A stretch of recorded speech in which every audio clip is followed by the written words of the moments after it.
Hey everyone, welcome to Nerdarchy for Nerds by Nerds. I'm Nerdarchist Ted, and it's time to play some D&D 5th Edition. This is a RPG Crate sponsored game. We run their material that come in their crates. So I got these awesome cards that show up in every single dungeon crate. They come fully prepared with new monsters. You get maps, which I'm not going to let you guys see. And it gives you the full rundown of probably a full night session. And this time I'm actually going to streamline what's here, because I want to make sure this all fits into a nice 2 to 3 hour block, as opposed to having to run this in multiple sessions like we had to last time. So I'm going to throw it off to our players. We are currently down one, but he should hopefully be here sometime in the next 5 to 10 minutes. So I'm going to throw it out there. Asa, why don't you tell us who you're playing and what's going on? All right. Well, tonight I am playing Kek. Kek is a Aarakocra. Sorry, that's my printer making noise there. An Aarakocra Death Domain cleric, a devout servant of the Raven Queen. Kek was once a man named Relin Mording, who came from a small kingdom where he served as part of the king's army, and facing off against a large undead threat, he and his retinue of soldiers fled.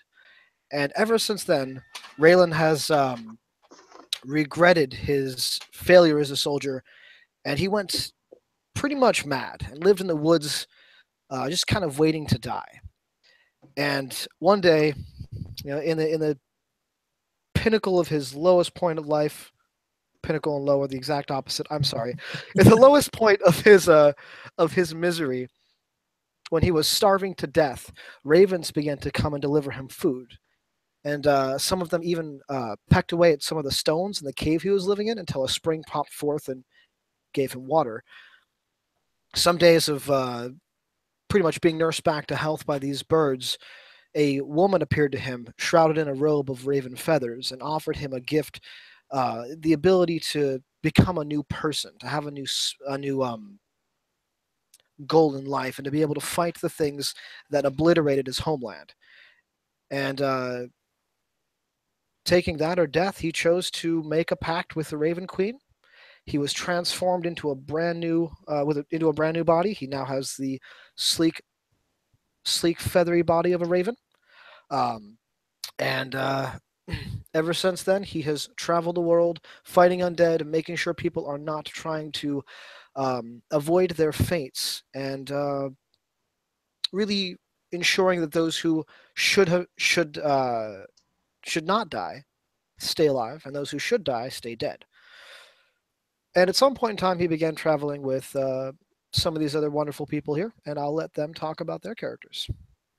All right, so we're going to throw it over to Drew. Why don't you give us a tale of who you are? All right. Well, tonight, Matthew, I'll be playing Jonwyn Cartwright. This is an Aasimar, a protector Aasimar. Growing up with his father's Cartwright business, he would travel around selling carts and offering cart repairs to just neighboring towns and villages. Nothing much, but Jonwyn wanted more. And as his powers and abilities started developing around his teenage years, he decided to go off on his own. He didn't want to build carts, but he also felt a great pang of respect and desire to please his family. And so, wanting to break out on his own, he decided to become a cart merchant. He would sell his father's carts, traveling from town to town. So he'd get out on his own, but he's still part of the family business. And so that is Jonwyn's lot in life currently. He's picked up a few swashbuckling moves on his adventures. Whenever he gets the opportunity, he will divert course, go off and have a fun little adventure, take out some bandits that are annoying a village, perhaps, and then get back on course. He'll be late. He'll get chastised for it, but he'll feel all the better for it. He likes fighting for truth and justice, so long as he gets his father's cart sold. And that is Jonwin. All right, and last, hopefully for now, but certainly not least, Megan, do you want to give an intro into who you're playing tonight? Okay, so my character is Malvin, who is an heir genocide and Pact of the Blade warlock. She was the court fool to a minor lord once upon a time, and that ended as these things usually do, with an ill-placed vial of poison and an accusatory finger. She barely escaped the hangman's knot, making a pact with an archfey for assistance in getting out of this really crappy situation, and this is still a bit of a sore subject with her. So do you have an archfey picked out, or do you are you I just do not. Is there anything in particular that will be No, I just was curious. So, sometimes people take their patron and run with it. Other times, like, no, just basic. Whatever somebody wants to do. No, I have it in my head that they have this very banterful kind of dynamic with one another. And just very casual. A casual patron. Like, hey, you go here. Okay. So for those of you out there and watch your land, if you want to actually get your own RPG crate, down in the description below there is the link to rpgcrate.com, as well as the promo code Nerdarchy RPG Crate, which will get you 10% off your first month's subscription. I've been enjoying RPG Crate from since the beginning. Love what they send our way. So go check it out. If you like the material that's here and any of the other sessions that I've run, I'm literally running from their cards. So go check them out. So are the sessions run from all 3 cards that you were holding up, or is it 1 card per event? This is 1 month's set of cards. And these 3 cards are what I will be running tonight.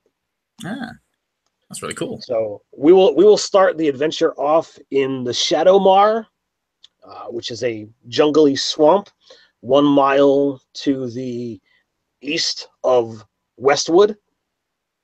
The Shadowmar is a place of sorrow and woe. It stinks from the rot of the dead. Anyone willingly enter that blight deserves the fate that befalls them. A fallen star, you say? Bah, consider it a warning. The gods are punishing someone for daring the Shadowmar. Go, see for yourself, and you will suffer the same. So 2 weeks ago, while you guys were in the town of Westwood, something massive, bright, glittering, fell from the sky and landed deep with almost an earth-shattering crash into the Shadowmar. People began to talk as the rumors and fright as to what that could be sunk about the town.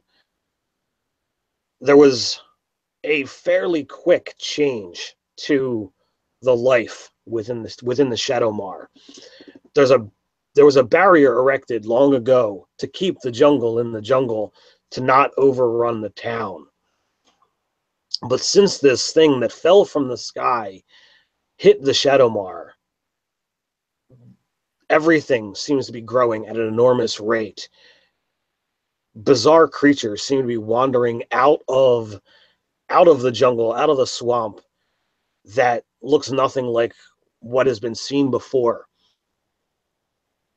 But the Shadowmar has always been a dangerous place. It stinks of the dead. It has many wild beasts, so few actually are willing to dare. Another gleaming, shiny, silvery object and landed in the Shadowmar again. The townsfolk pressure anyone to go investigate, find out what is causing this change to the swamp itself, why the barrier is no longer holding against the vegetation, against the creatures. Someone needs to do something, and you guys have volunteered.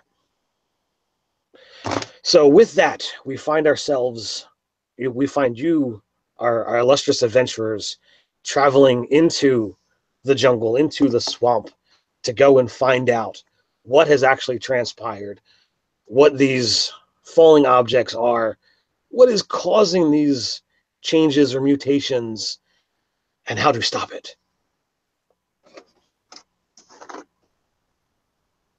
Well,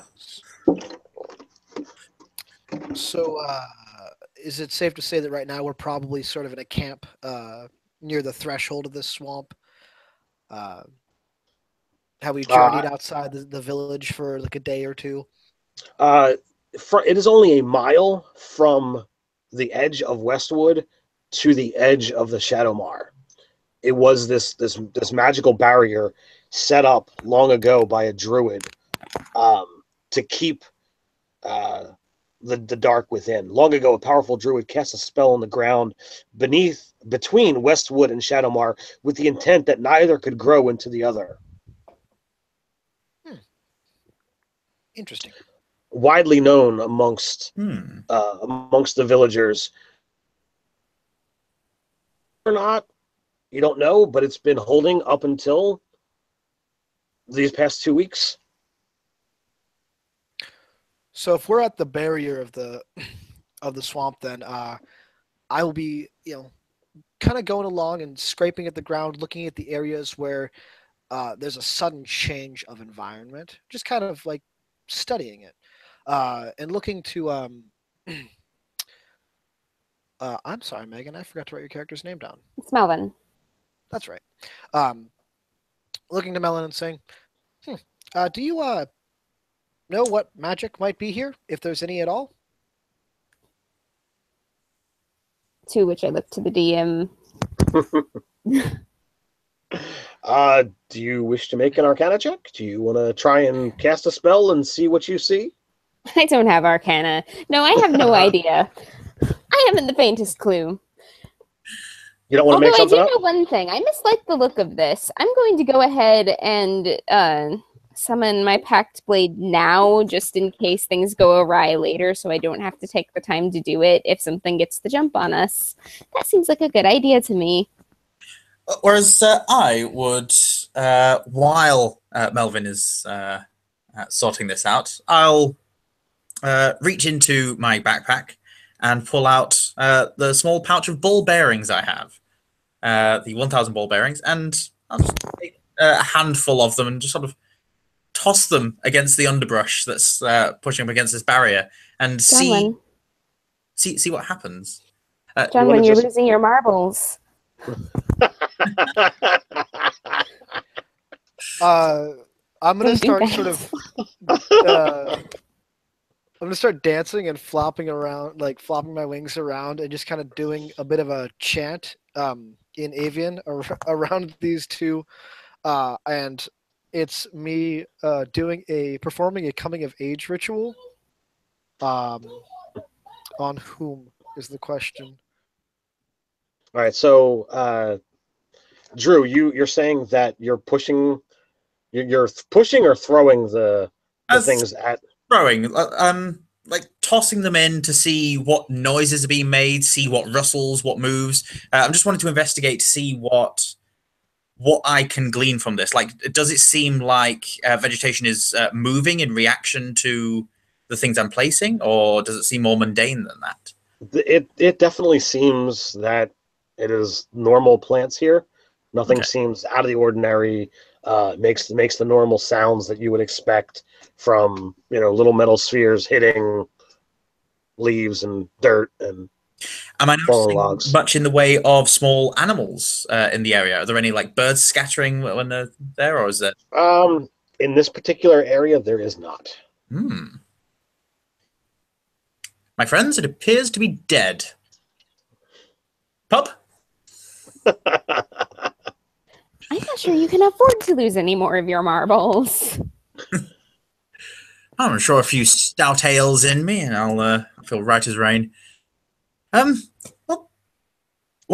did the druids expect to do here? Put up a barrier and expect it to hold for hundreds of years? Nonsense. Is there not a groundskeeper here or something? And we have a Kurt. We do have a Kurt. Yeah, sorry to keep you guys waiting, but good to see you all. No worries. We are live. So let's do a quick, intro into who you are. Let me grab some quick information from you. We'll get you up to speed, and we will get into it. Awesome. So everyone out there, this is Kurt, and he will be playing. I am playing Kunan, and I am a Furbolg barbarian. I typically disguise myself as an elf.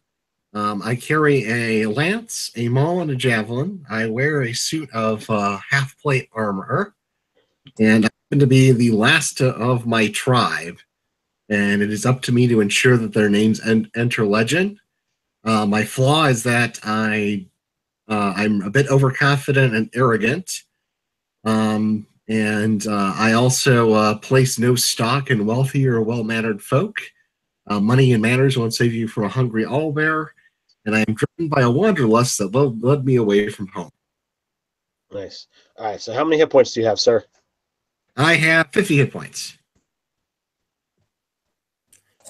You're at the front then. Yeah, well, that's a barbarian's job. Your AC, sir? My AC is 16. And last but not least, your passive perception. My passive is 14. All right. So, Megan, you no longer have the rank for most hit points. That's a good thing. And the fact that Kurt is a barbarian, you get to be replaced by Kurt for the punching bag. Also a good thing. I'm a warlock. I shouldn't be the tank. No, you really shouldn't. Unless you want to. A quick question, Kunan. Do you have a horse?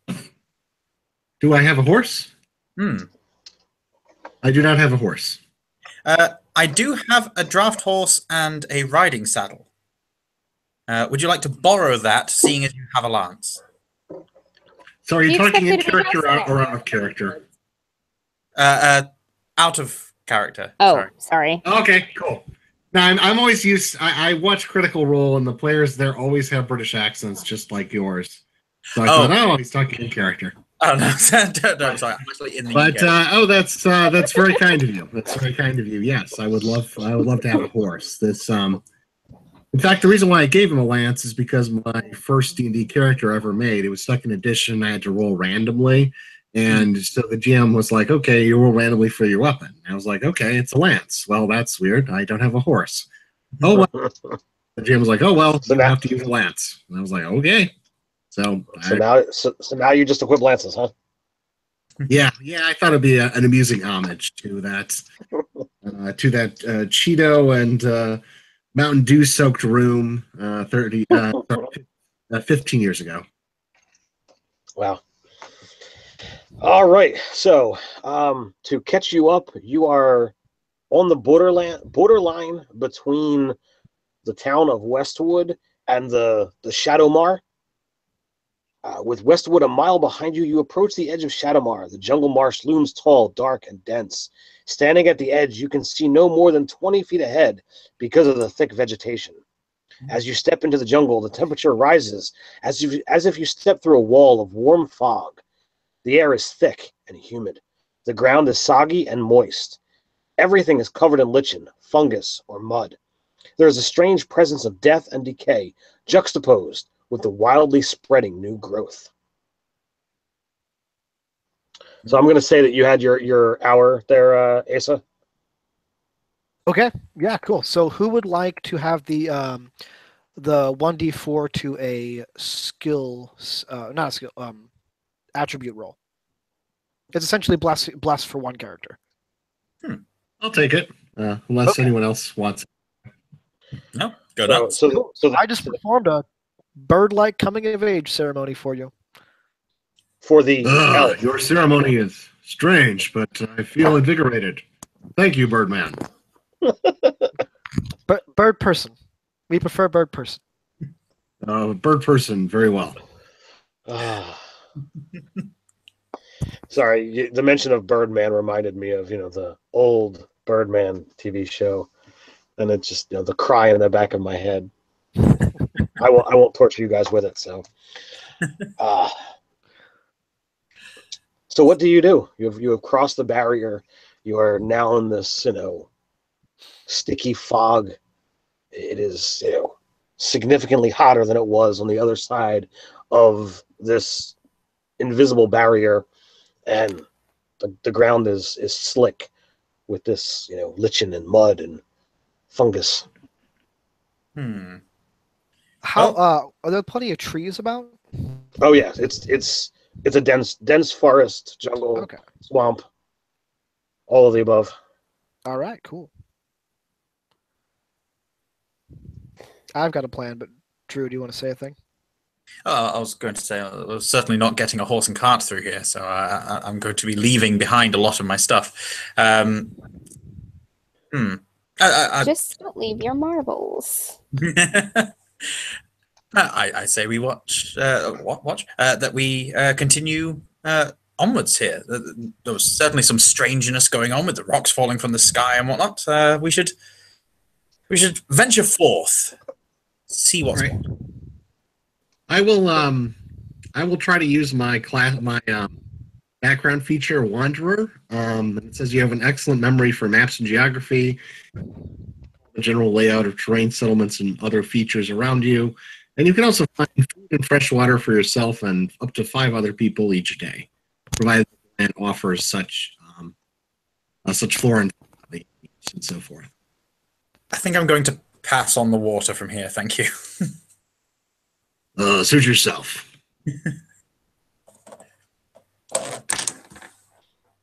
All right, so you know that there were several large objects that fell out of the sky, that fell deep within the Shadowmar.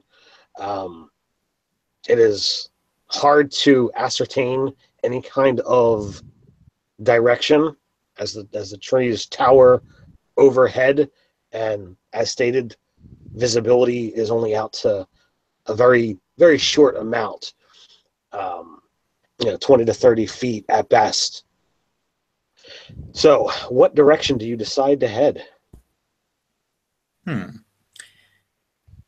Which direction did we enter? Cardinally speaking. So it's like, did we enter like venturing eastwards into this jungle? Or? Yes, Westwood is west of Shadowmar, so you traveled east to get into it. Oh, that makes sense. Yes.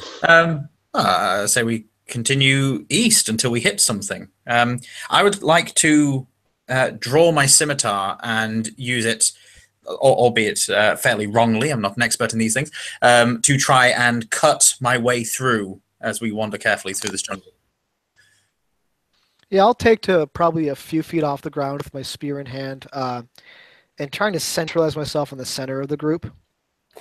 I follow close behind Jonwin and narrate his vicious attack of the plant life here as though he is in an epic battle with the jungle itself. So I will remind you all that I always start characters with inspiration. Should you feel the need to use it, Megan, for your epic ballads of the combat of the jungle, you have a second one.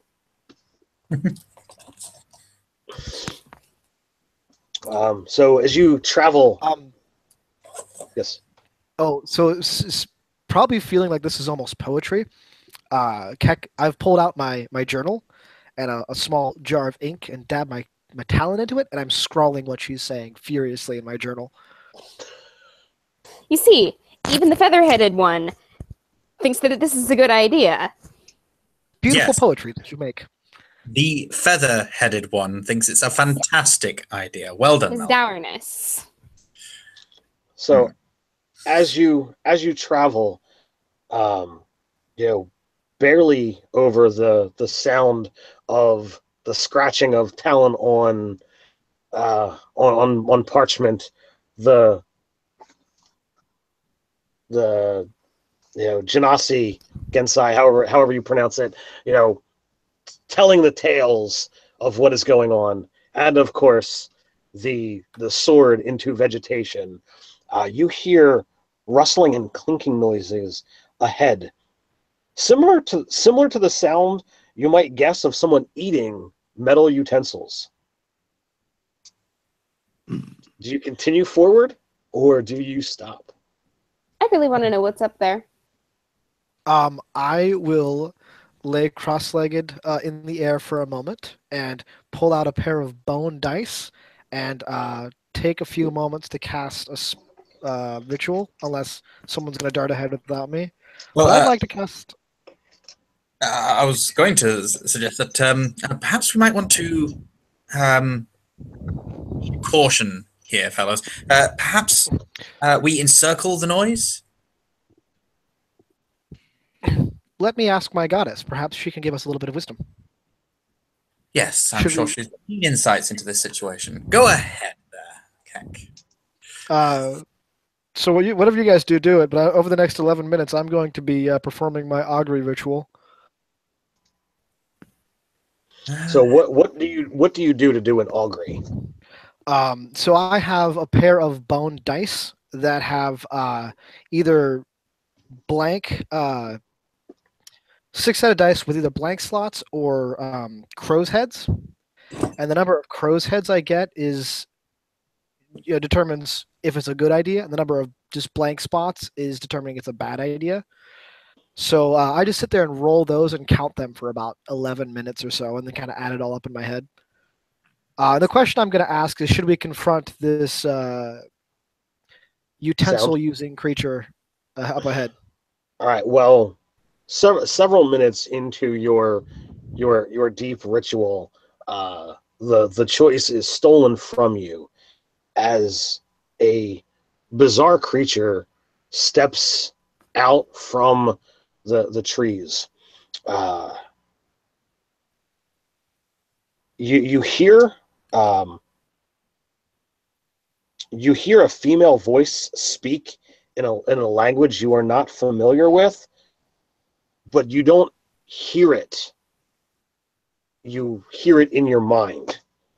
It says "Kapt chwa no anan," and when none of you reply, you wind up getting several iterations as if it's trying to communicate without without a shared language. But a female, light blue of skin, in you would guess it's armor, but it is an armor unlike anything you've seen before. Long pointy ears stick out of her dark blue hair, and small tendrils stick up from her forehead. I shall lower my scimitar and respond, yes? That was a really dangerous thing to say. I will try. I will after he goes, and depending on her reaction, I will try to say. I will try to say greetings and hello. And I will first try. I'll try giant. I'll try Sylvan, and then I'll try Elvish. So you spend several minutes, each of you, sharing, thoughts and languages. Every time you whether you speak or whether you think, like, you can see that this is certainly an intelligent creature. She is, as I said, very very much she's a humanoid, standing, just about 6 foot tall. Very very much lithe proportions that you can see. And she. Go on, Megan. Go ahead. I pick up a stick for the purpose of drawing on the ground. I'm not sure if I'm going to need it yet or not. I'm sorry, finish what you were saying. I thought you were... Absolutely. So eventually, the mental image that you get changes from flat words to emotions, and you get, at first it's a rush, and it pushes you back a little bit, that she was able to send so much of a greeting, a smile, fear, danger, all of this, runs amok, and then it's, it's followed by, sorrow. A bit slower, and it's like, okay, you're getting the idea that she's offering greeting. Let's see here. I draw a smiley face. I would John like Wynn, to withdraw action. Oh, yes, sorry. you notice as she's talking, her breath seems to be a little labored, as if like she's kind of struggling. While she's not actually talking per se, it is still, she's communicating mentally to you all, but she's visibly not necessarily exhausted, but she's certainly labored in breath. I'm going to reach out a hand and place it upon her shoulder and take out a bit of water from a water flask and offer it to her. If she takes it, I will then activate my Healing Hands ability and heal her of 5 hit points. That certainly has a drastic effect on her.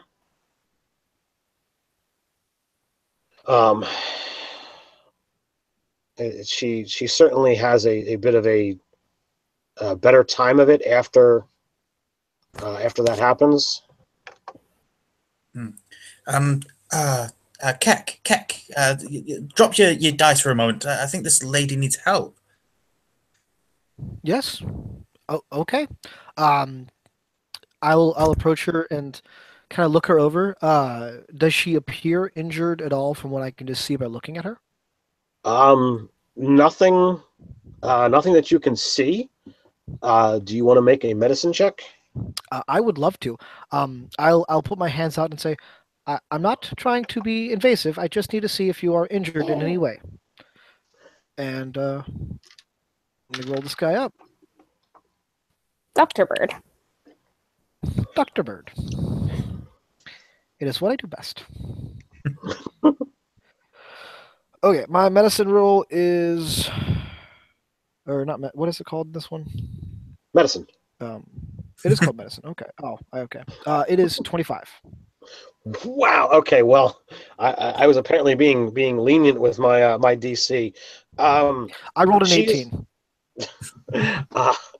She is clearly not from an area that has this much oxygen, and it is so thick about, considering the amount of vegetation, that she kind of needs something to filter it out so she gets less. The healing that the Aasimar did certainly helps, and it's gone a long way toward aiding that. But she either needs some kind of filter, or she will need magical healing on a daily basis if she were to remain in. Without even thinking, John Wynn is going to either rip or cut some of his traveler's clothes and pad it and put it over his mouth, and then pass it to her to try and communicate. Put this over your mouth. So you guys spend a little bit of time trying to work on the whole communication, and she is very quick to be able to touching your mind. She's able to understand the different things, and before too long, you guys are able to communicate with her. Unless one of you is trying to keep her out of your head, she is actually able to understand the meaning behind your words as you say them. No, but it's worth noting that a lot of my thoughts are very irreverent. Well, do you ever have any dire thoughts or dangerous thoughts towards her? No. Well, then she probably doesn't have any issue with it. Um, Hmm. so she's able to tell you that her ship, her conveyance that brought her here, um, her breathing apparatus has been damaged. She actually shows that there's a metal tube that connects to strapping and has a mask that actually fits over her face. Um, but the air here is so thick, it actually is damaging her insides. It's almost like poison to her. I cannot even imagine having an adverse reaction to there being too much air. Yeah. She's obviously a little delirious from her travels. She thinks a few tubes is able to help her breathe. She's had a funny turn. It's all right. Now, uh, where can we take you away from? So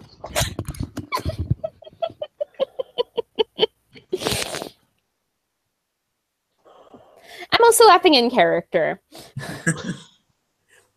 so she tells you, or shows you there's a you would probably call it a fancy cart, but there is a to explain to you guys, there is a spaceship that clearly fits little more than just her crashed into the jungle. It's smooth, it's sleek. It as I said, it barely fits her in it. So next to it is piles of metal and what looks like a little bit of her salvaged gear. As I said, that there is a with strapping that looks like you could back that connects to a breathing apparatus. And she begins to tell you the story. I am Shania. I come from a vastly different world than this. I was following another traveler by the name of Axel. He travels to places that nothing lives, and he makes it so that life can live there. Well, I believe his device has crashed here some time ago, and his device is causing all of this and making this place somewhere where I can't breathe without it hurting. So your metal wagon, are you able to repair it at all? It is beyond repair at this point in time. If you look, like it's in so many pieces that it's to be in a place that doesn't have the kind of technology. She is clearly stranded. I'm going to step over there and start poking at it.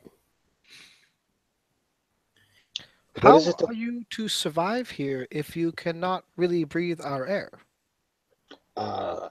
We need to fix or stop the device so that this effect does not keep going. We're not bothered at all by the air here yet, though. Nope. Okay. Would it behoove us to take her out of this jungle, perhaps? Take her to Westwood, see if she's able to recuperate there. I will not stop it. I will not stop you if you force it of me. But I would much prefer to actually end the threat so that it is dealt with rather than rely on others to stop the mission, especially when you might not know what the device is, who acts Kunan, welcome. have Welcome to the challenge. the ability Hmm. to talk into minds as I do. She's speaking some kind of sense. I have no idea what any of this stuff is. And if any of you know what any of this stuff is, speak up now because. All right, all right. Melvin, you make a very good point. Kunan, you're very spirited. Yes. Excuse me, Chinaya, but I believe that we would like to accompany you and help you end this threat. The town of Westwood, west of here, is also under threat by the effect of this device. And if we could find this Axel, help him shut down this device, or otherwise help the situation, it appears that we'll all be helped. So as much as you wouldn't want others to do it for you, I hope that you would allow us to accompany you and help you end this blight. Do we have to? Was Axel friend or foe? He was certainly not a friend. Oh. Then I would say this death coming to this land is unnatural. And I'm sorry, Mal, but I think we have to.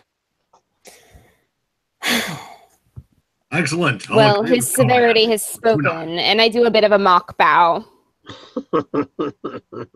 I will in turn follow her bow, respectfully thinking that she is 100% genuine. And then I cackle. Kunan kind of sets down his lance and he pounds and he kind of thumps his chest and sort of nods at her. I'll give a good nod at everyone seeming roused by this. I'll take my scimitar and just start cutting a swath through the forest, most likely in the wrong direction, but make some progress. And the onslaught against the jungle continues. So she grabs, what she can salvage from her ship, and begins, following you,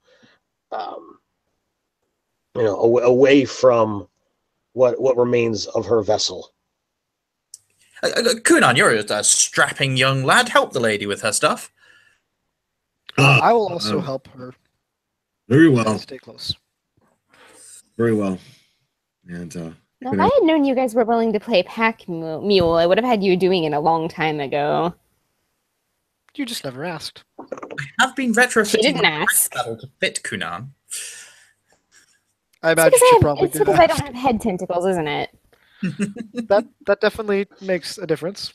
It's like a human insect. Makes me a little hungry. all right, Kunan will assist this I thought you could eat things that weren't dead. strange outsider and her equipment. I missed that, Megan. What was that? I thought you didn't eat things that weren't dead. No, but I eat bugs sometimes. They're there.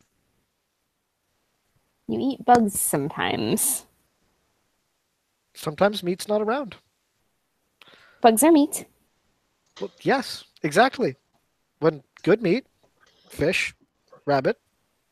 When they're not there, bugs. See, I myself am a strict vegetarian. I only eat fish because it's in water. Sometimes I eat duck because it's pretty much a fish, and also cows and pigs and shit. Anything that lives near water, I'll eat that. Yes. Other than that, I'm a pure vegetarian. Looking Now that would be delicious. too easy. So as you are traveling, the jungle remains just as thick as it was before. And 20 to 30 feet, in front of you, or to the sides, is all that you're able to see. Movement is slow as you hack your way through the dense jungle.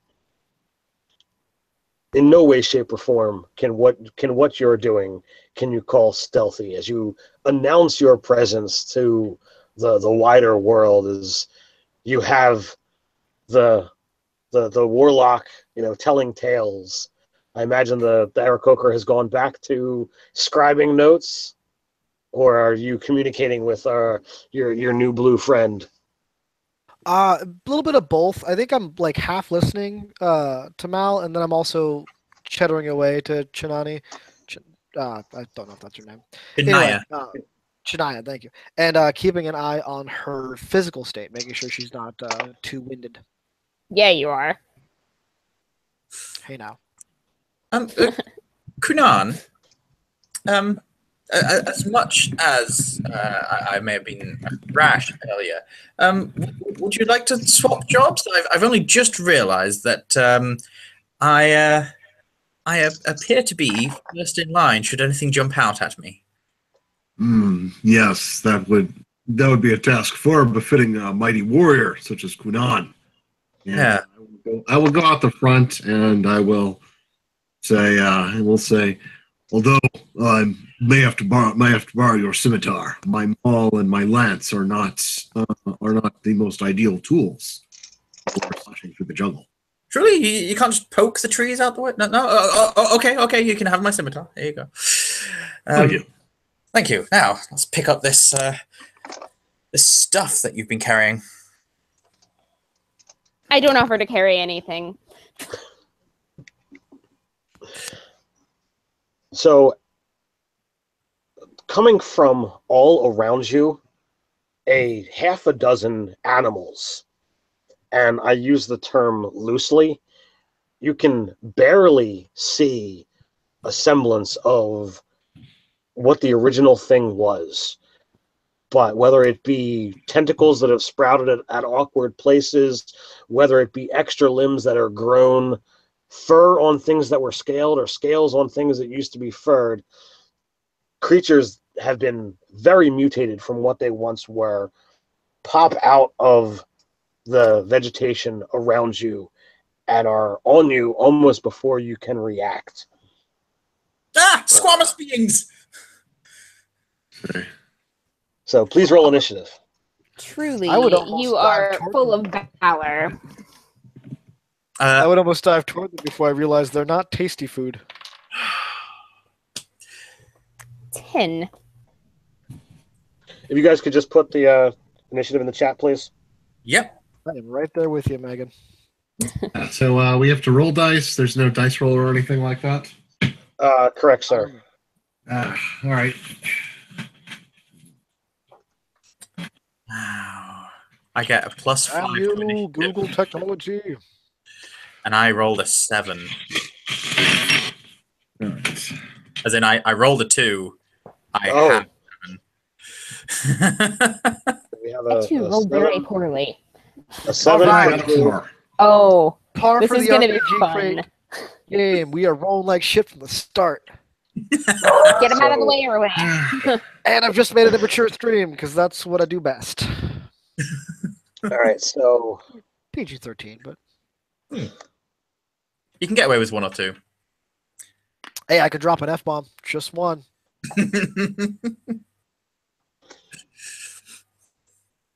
all right, so Chania doesn't seem to be all that surprised as they rush in around you guys, and she pulls out some kind of metal handle, and a beam of energy ignites from it, and she cuts the thing's head off without without much ado. It was nice. a Nice metal very- wand. it was a very good strike. Oh, look, Not you can certain summon a whether she weapon. can- I can do that too. Not certain whether she can do that all the time or whether that was just a really good dice roll. But that's that. So one of them, Kaputski. Now they're up. All right, so we'll go So the fact that there are 5 remaining and 5 of you, we're gonna give one to everybody.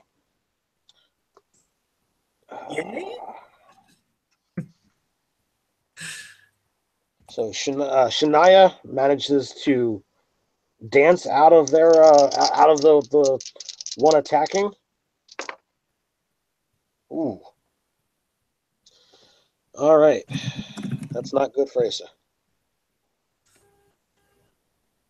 No.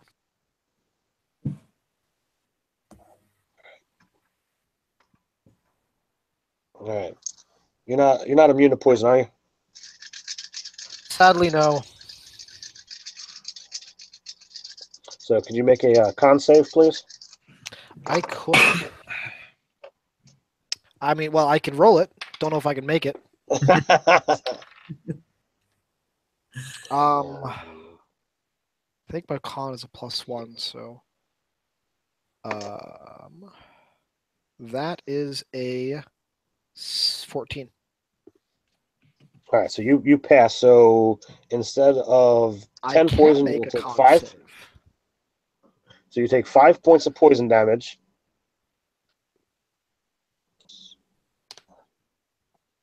Yep. And then 14 points of bitey, clawy damage. Holy crap. Okay.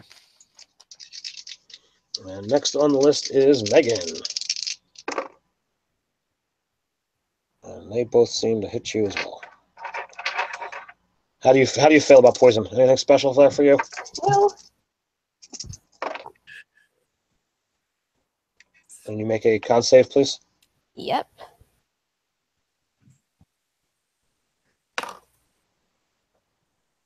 $16. All right, so you take 16 points of bitey slashy damage and 2 points of poison damage. Okay.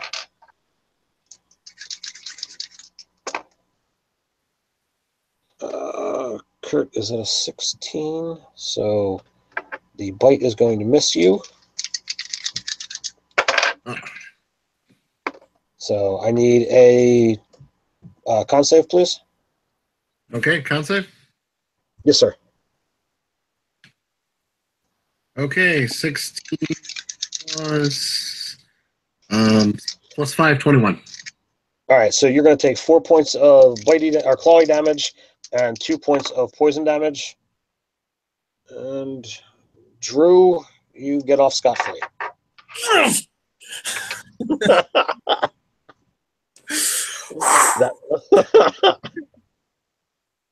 That was a bit exciting there, Kurt.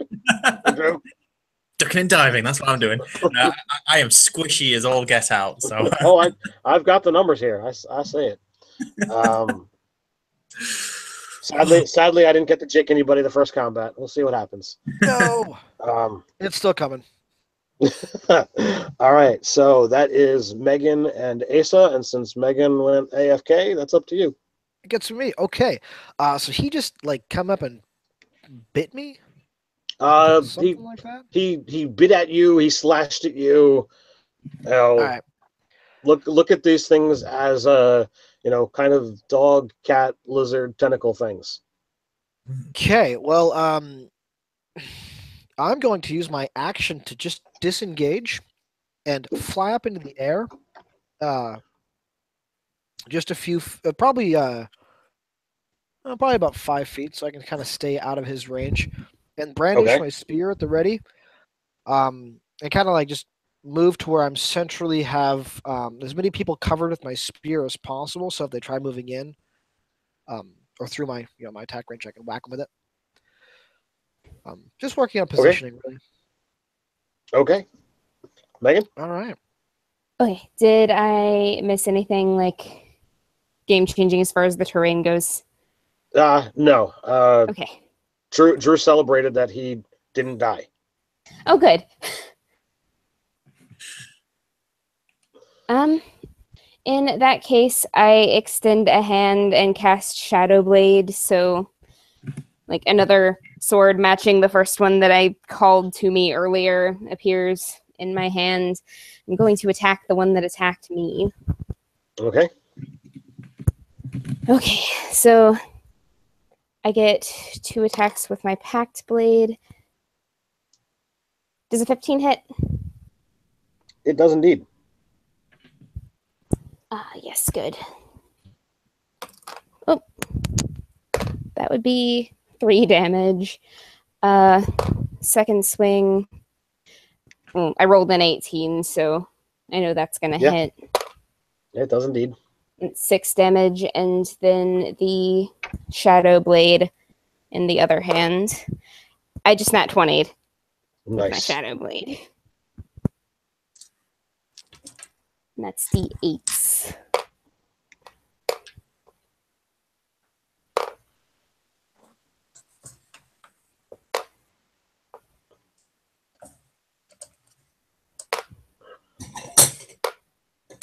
$32 damage. Please describe what happens. Okay. I'm pretty much going to mirror exactly what Shania did a minute ago and decapitate the thing, and then I'm going to give her this smug look like, hey, I can do that too. Oh, you summon a magic sword? I'll summon a magic sword. You cut the thing's head off? I'll cut the thing's head off. All right. Drew, you're up, sir. Right. Okay. Is it okay for me to ask a layout question? Absolutely. You have to know what's around you. Is there anyone else within 5 feet of me or this creature? Is there any other creature within 5 feet of the two of us squaring off? Or do you want there to be? I would rather not. I mean, this is, the joy of,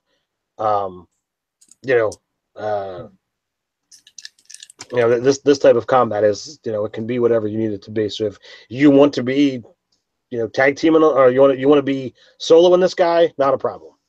Brilliant. All right. So I'll been taken slightly off to the side, using my rakish audacity ability. However, I will be able to sneak attack without advantage, so long as there is no other creature within 5 feet. So me dodging out the way and avoiding that first attack will take us out the way. I will make my attack. So I shall draw my silvered short sword and sort of wave it frantically in front of me, trying to get this creature out of here. And I get a 15. That hits. Oh, that is awful damage rolls. 3 1s and a 4. So I got 7 damage with a sneak attack. Stat mod? Oh, yes, sorry. That's a further 2. So that's 9. You are killing it, dude. 9 damage on 4 dice. And immediately after waving my sword about, I shall quickly run out the way. And thanks to my fancy footwork ability, the target of my attack cannot make opportunity attacks for the rest of this turn. So I shall dash out the way and run towards blue laser blade lady and stand in front of her and act as if I'm protecting her, but I am terrified out of my gourd. Told you should have kept your marbles. Yeah. And Kurt, you're up, sir. All right, so I'm going to I'll toss John Wynn back his scimitar and say thanks, but I won't. But for a job at hand, and I pull out a ball, and I'm going to go into a rage, and so that is my bonus action, and that is my action. I'm going to reckless attack the creature and say, "Foul beast, you have been made into a most unnatural abomination. Die!"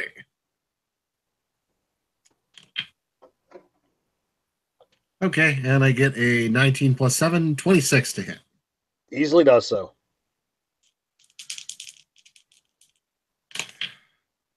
All right. And I do, 13 damage.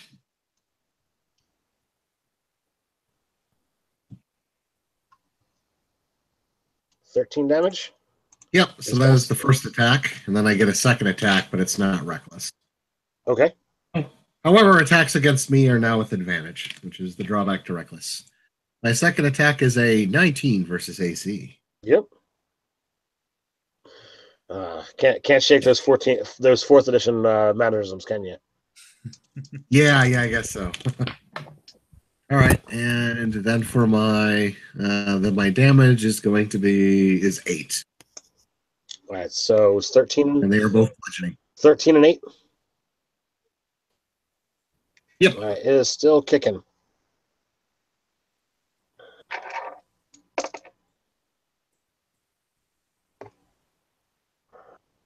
Yep. Ah.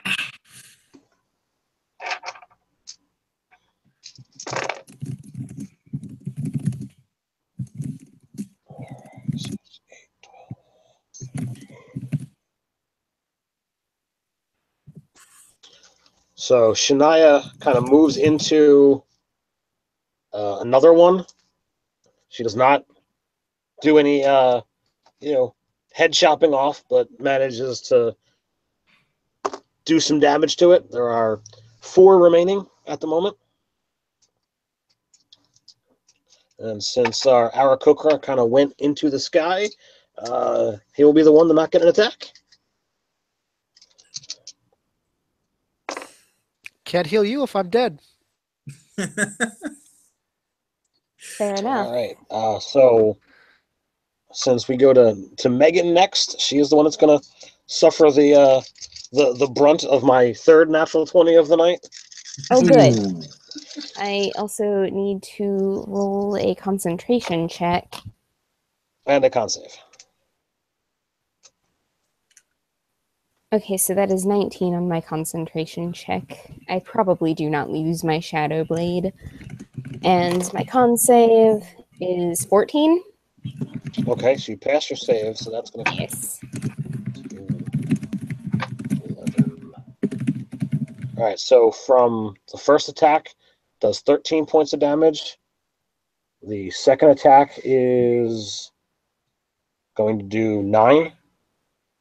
So if you want to make a second concentration check for that one, it's just going to be DC 10. I pass.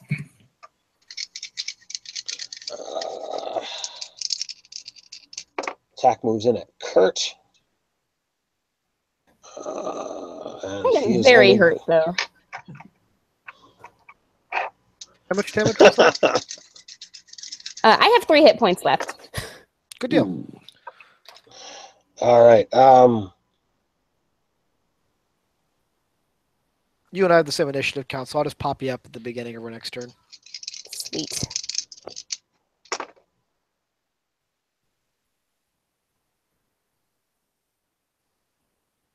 Maybe. Kurt, how are we doing on that con save? Oh, okay. I need to make another con save. Very well. Okay, this is a 14. All right. So you take 2 points of poison damage, 3 points of clawy damage. Drew, you are going to actually get hit this time. So you get to make a con save. If I may request, if I can see this person, I would like to halve the damage with my reaction, with my uncanny dodge. Absolutely. You absolutely can see the person. Brilliant. Well, person's probably a strong word. 8. 8. All right. So you'll take it in full. 2 poison damage, 7 clawy damage. 2 poison, 7 claw. Ah. Okay. Is that the numbers And, halved already? What was that? No, that was not halved. All right. Okay. That's what you have. All right. So Shania was not able to dance out of the way of the strike this time, so she got bit on the leg for 7 points of damage. And that goes to Asa. Looking at the party, how does everyone seem? Are we pretty well damaged, or is it just Malvin who seems pretty beat Flesh up? wounds. Flesh wounds. It's just a bunch of flesh wounds. I'm pretty much straight up gored. Like, let's be honest. I may let you drop only because I heal much more efficiently when someone's at 0 hit points. I'm No, gonna trust you. I do currently have like a thing biting at my arm right now. If you want to like swoop down and maybe pluck it off, bash it over the head. Like, Yeah, has that one taken any damage? it may very well be the one that I attacked before. I'm not sure. Yes, there's one. The one that you attacked did follow you, Drew. Right. Oh, okay. Then And I will. we have a comment from the chat. We apparently have new damaged types: Clawy, Bitey, and Licky. So, Yeah, I don't have any resistances to those. So I'm gonna go ahead and point at the one that's gnawing at John Wynn's arm and say, "Get back, you!" and shoot him with Toll the Dead. okay. He needs to make a DC 15 wisdom save. Okay. Oh wow! I actually almost passed. No, don't do that. I want to roll a bunch of damage. So I did fail. So you get to roll your damage. Just be careful. Okay. There's someone looks like they keep sneaking up behind you. Oh yeah, she's gonna get sneak attack.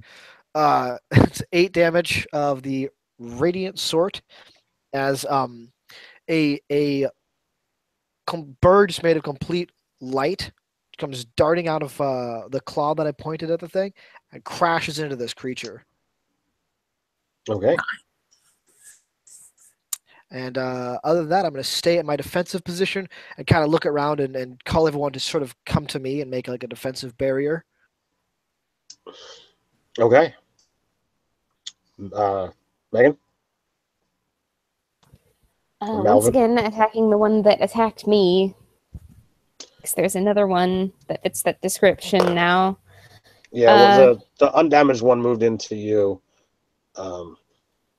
Okay, that is a 17 to hit. Easily for does so. 2 damage. What is it? Is that 2 damage with your modifier?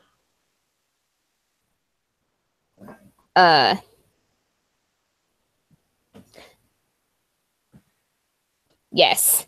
Okay.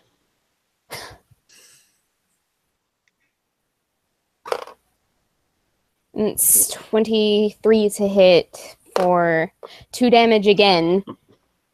It's D6 in timeout. Hopefully my Shadow Blade does better. It's 26 to hit. You're good at hitting.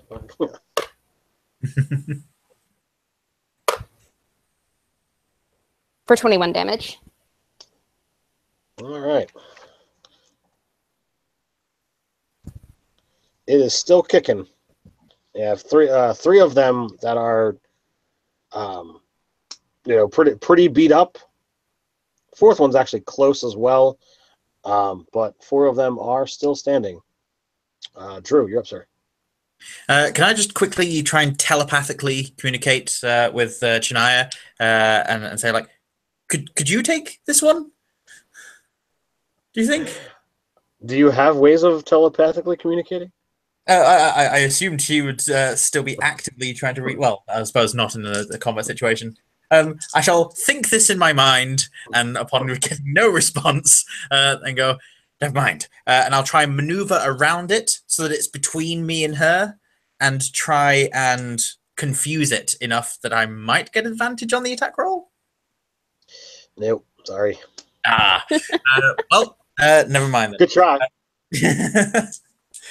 But yes, I shall instead just like whack it with my scimitar and try and make it go away. Getting a 10 to hit. The 10 is it. Do you wish to use your? I get +5. Ooh, I do. Do you wish to use your inspiration? That's a very good point, Ted. Yes, I would like to use my inspiration. Roll a 3.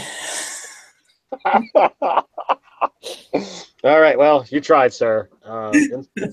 Inspiration token has been turned in, and you still missed.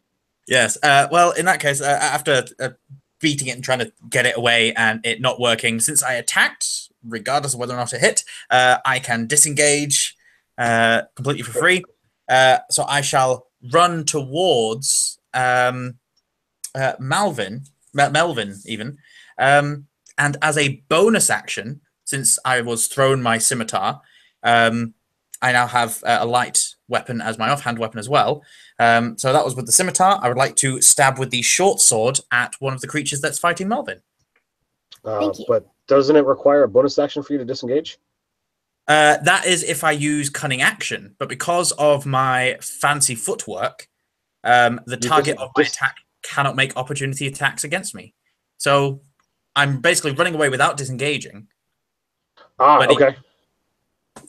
But yes, so I shall run and try and flank if possible, but if not, I'll just stab it normally. But one of the ones attacking Melvin. I get a 15 to hit that time. That does it. And I rolled a 6 on my d6 for damage, plus 2 is 8. And that was the one that Melvin was fighting? Mm-hmm. Yes.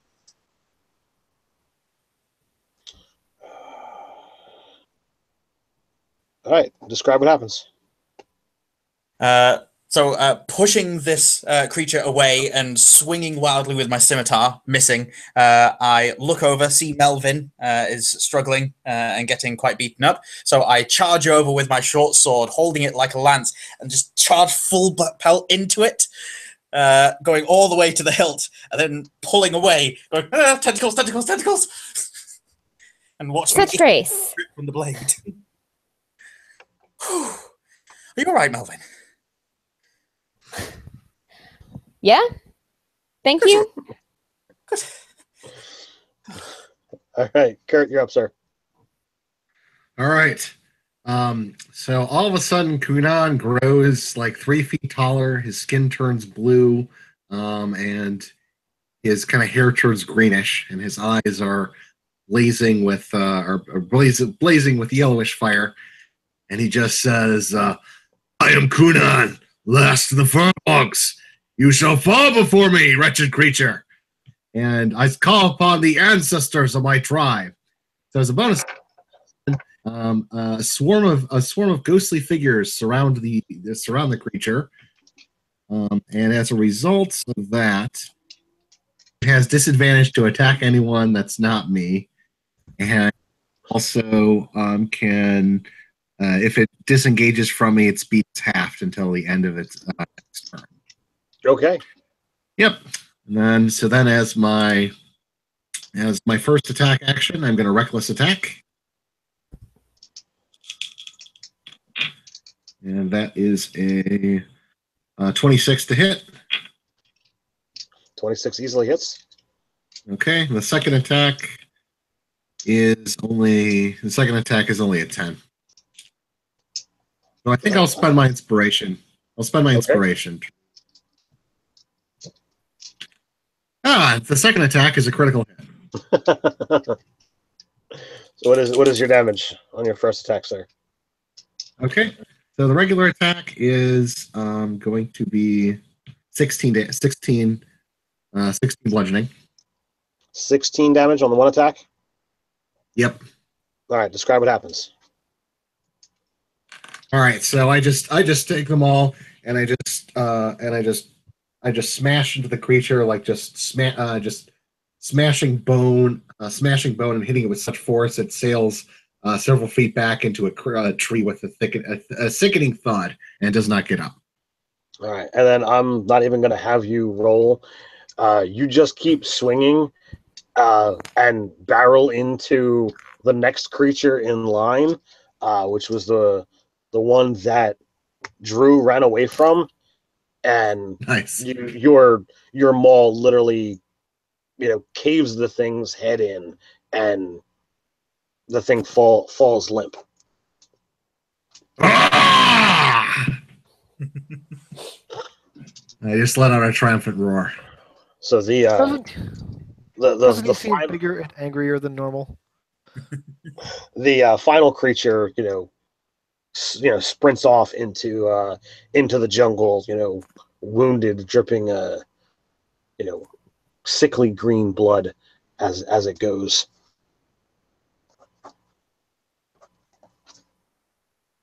Yes, I'm not sure if you've seen in the chat there, Ted, but I've just realised that the second attack where I impaled it, it was an offhand attack, so I should have done 6, not 8 damage. I added my dex, and I shouldn't have done. That didn't matter because the follow-up was a crit by the barbarian, and I'm certain, given how much damage he's been doing, it still would have been enough to finalize this thing. That's fine. I'll try and remember for next time, though. Yep. Barbarians and crits are very deadly.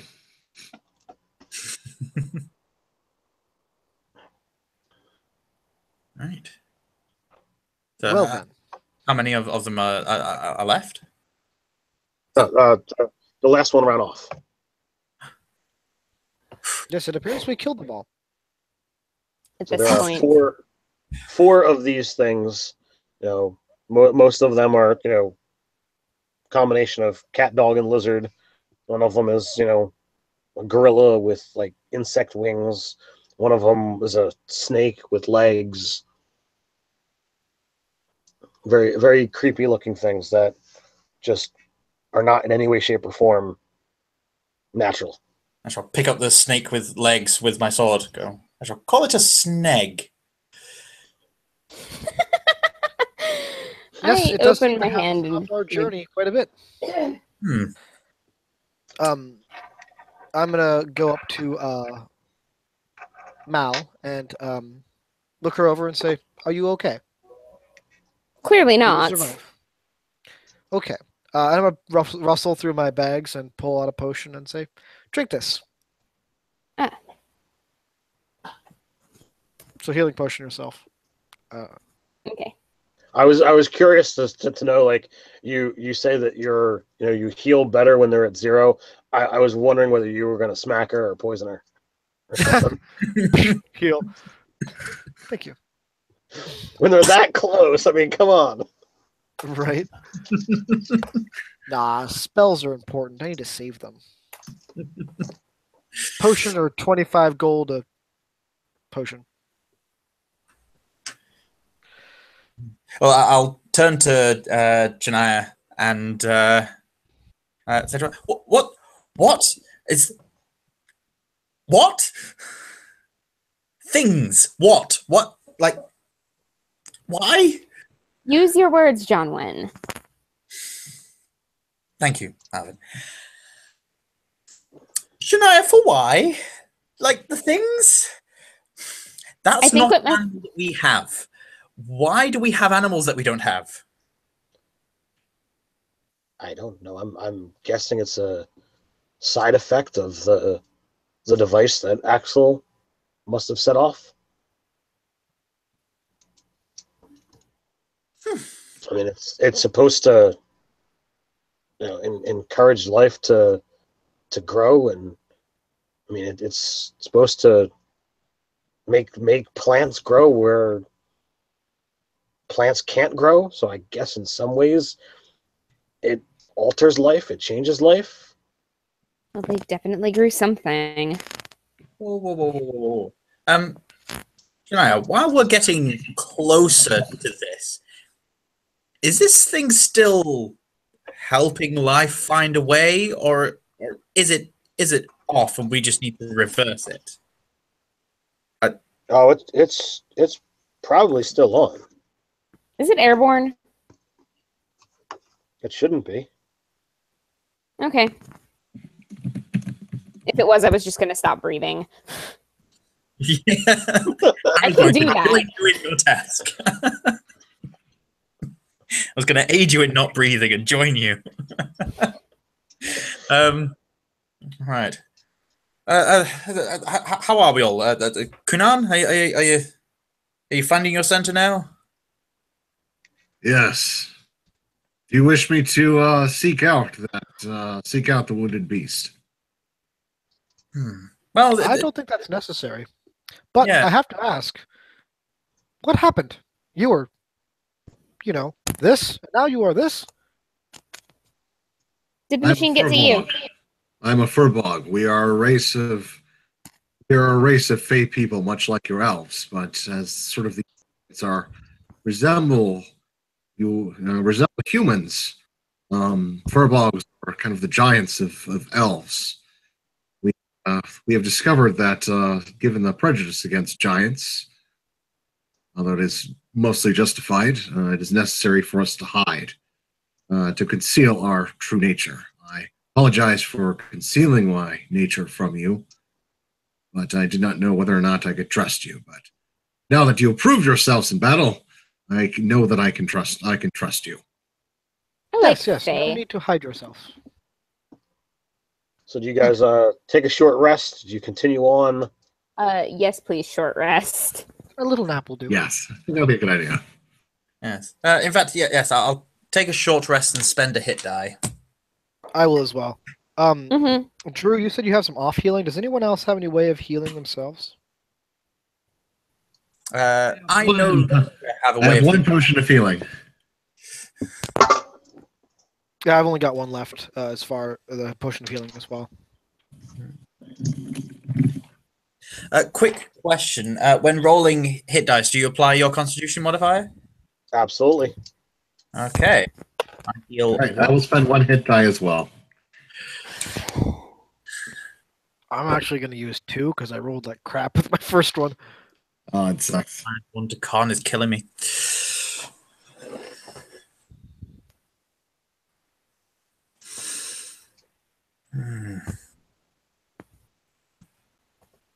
Well, I don't look like I'm actively dying anymore, so there's that. You're no longer oozing. I am probably swearing and grumbling about it, though. Like, serious complaints. Maybe a little bit of whining. All right. Well, speaking of whining, can I get each of you guys to make a Constitution saving throw? Oh, good. No! 14. 18. Ooh, natural 20 again. 3. 3. Oh. 3.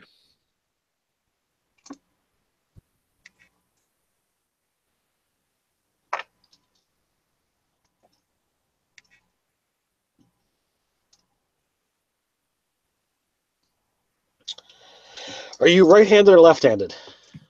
I am right-handed. Also right-footed.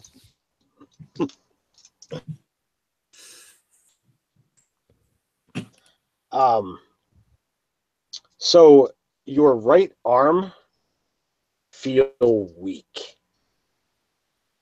Cleric, right, sir? Right. Your max hit points have just dropped by 5. I don't like it. I don't like it either. I'd be concerned if you said that you did. I enjoy this very much.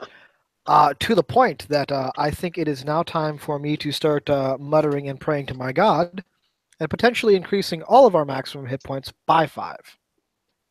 Not all of ours. I'm sorry, the 3 of yours. I'm going to keep mine where they're at. So they go up by 5 for you to go down by 5. Yep. Thank you. I still don't like it. Is that 5 points of healing? Is that? Your maximum hit No, points temporary. increases by 5. As Oh, no. it's not temporary, it's maximum. For the next 8 hours, it's aid. So the maximum goes. Okay. Thank you, Ted, for me realizing how good of a spell this is because of some of the videos I've Yeah, watched. aid is pretty fantastic. Nice. So as you finish your rest and continue on, possibly with some extra grumblings from the Aarakocra, angry chirping. I don't know how that would work. Ow! Ow! Don't touch that. You crest a small hill, and in the clearing below, you see it. The trees are split and broken, rocks thrown about, and a 25-foot wide trench burned into the jungle floor. At the end of the trench, near the bottom of a large rock mound, a shiny blue metallic ship rests embedded in the dirt. It is alien in nature and seems to have a skin on it that moves and ripples in the sun. It looks like something the aquatic elves might construct, though more smooth and without sails. In contrast to Shania's ship, Axel's transport seems to be built for travel, not heavily armed for combat. Off to the side, you can see a massive beast grazing on the brush. It is large, has a frill upon its neck, and 3 large horns on its face.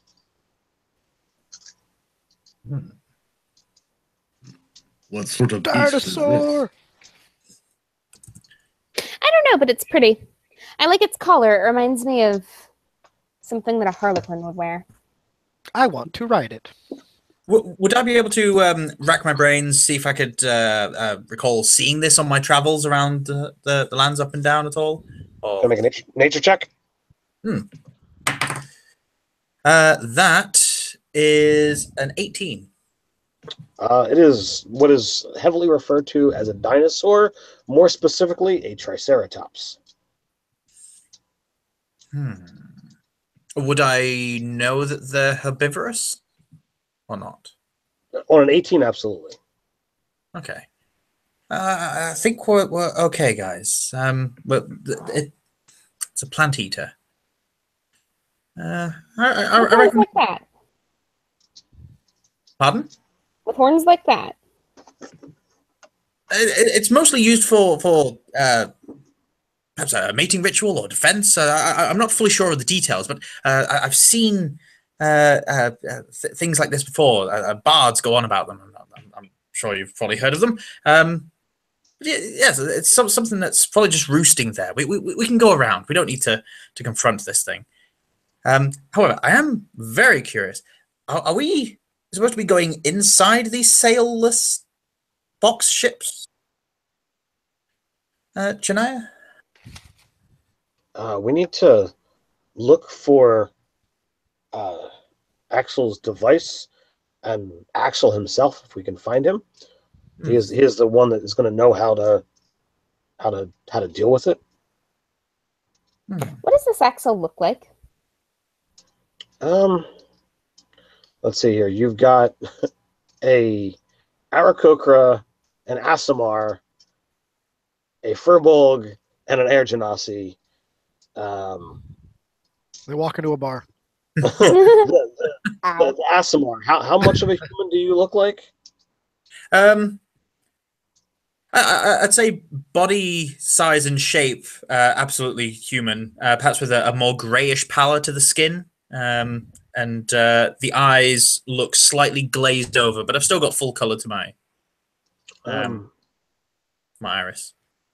So I would say that Axel looks something like him, pointing to Jonwin, though his pallor would be kind of creamy tan. His ears would be rounded, no horns or fangs, antenna, no carapace.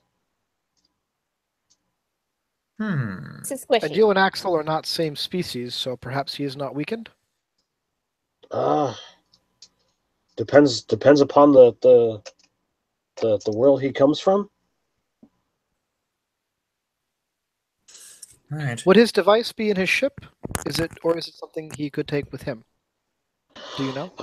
Well, when my ship followed his, we encountered some strange portal in space, and both of our ships were pulled through it. It is possible that to save the device, he jettisoned it, or it could very well be in his ship. I really am not sure.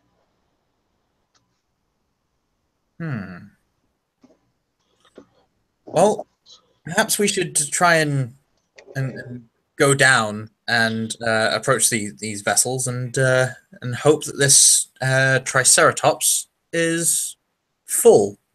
Are And these Triceratops territorial?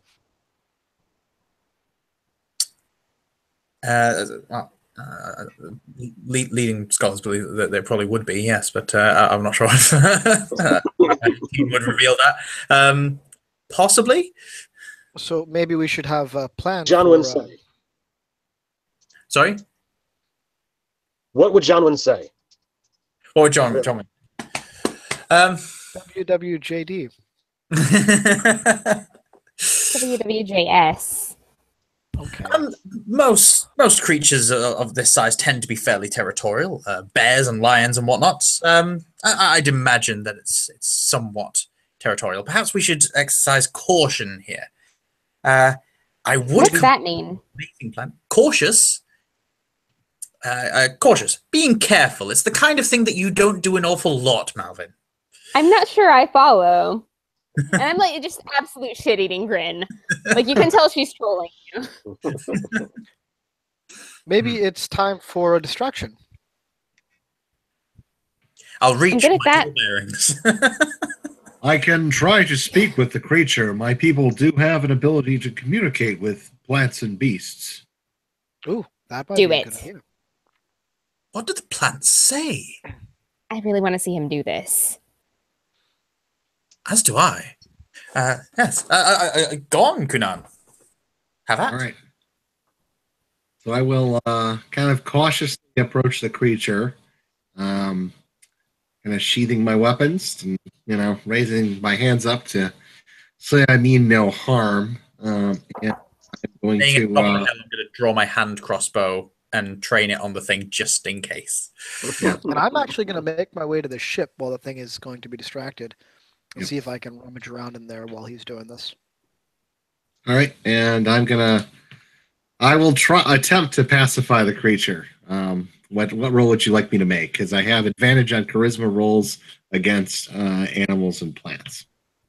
That's what the ability that my race. Okay, so you're not actually communicating. You're just trying to, be calm around it.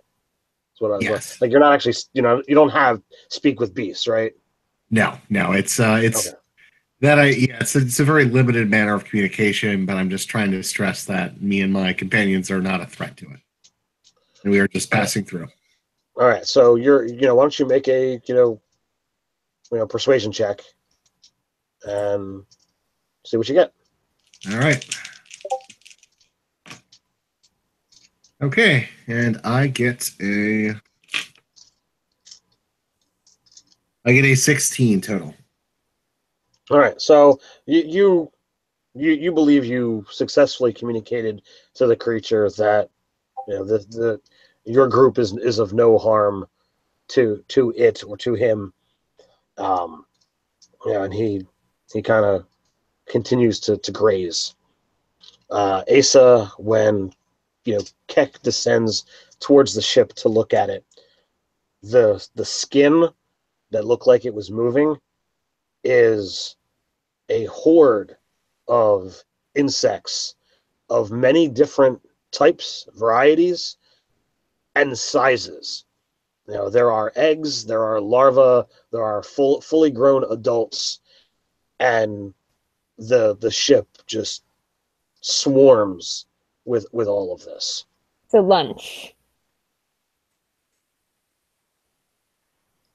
So the windows of the ship are broken and many instruments have been pulled out, leaving large holes in the interior panels.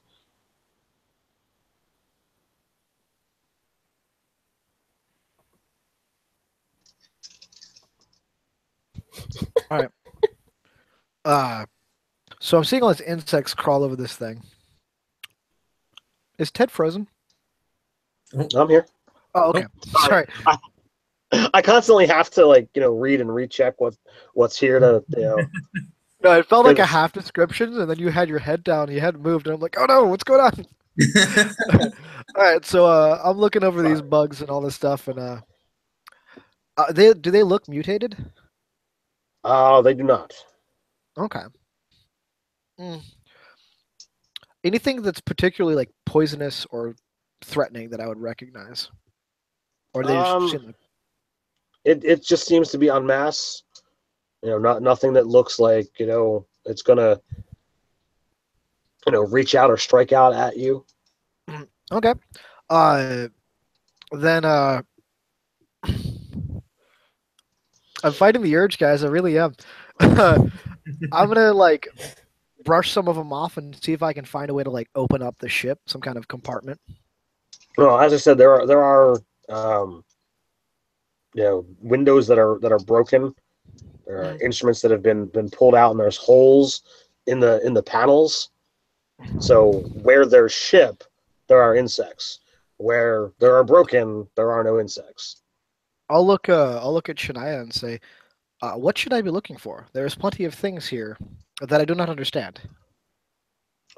Well, it's clear that Axel is not here. Perhaps we should look about further, see if we can find him.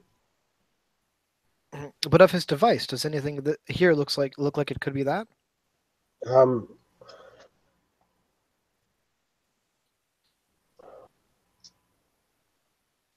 It does not seem that it is here.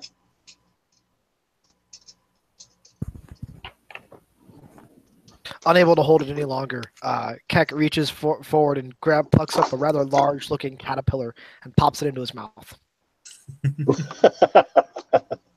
Exaggerated Nice. gagging sounds. He grabs another, looking at Melvin, misunderstanding what she's doing, and says, "Would you like one?"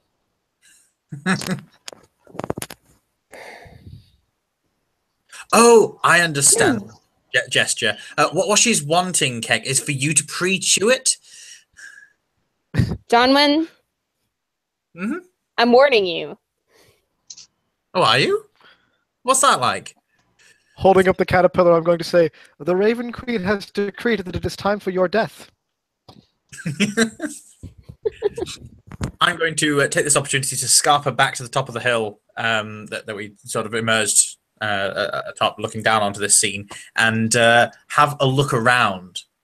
Well, if you look around, past the ship, whether you want to have done this before you leave or once you get back to the hill, there is like a stone basin or hillside of rock, and there's a potential cave off maybe 50, 60 feet away from the ship. Cave ho! So And I'll jog back down the hill. as he calls out, to you guys, you look in that general direction. From inside a dark crevice in the rocks, you hear the sounds of scratching, hissing, and a very guttural version of the language that Shania used. Peering into the darkness, you see a pair of red glowing eyes, swaying side to side in rhythmic motion, similar to a snake. Almost mesmerized by the subtle dance, you stand frozen, but for just a moment. A low growling shout breaks the trance and is followed by a piece of the same body armor worn by Shania, thrown from the crevice in your direction.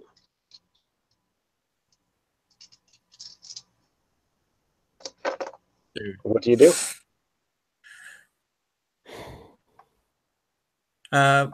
From behind Kunan, shall we venture forth? I cannot see in this darkness, but something is there. Perhaps I This- can. this enemy of yours, Chania, has been altered by his own spell.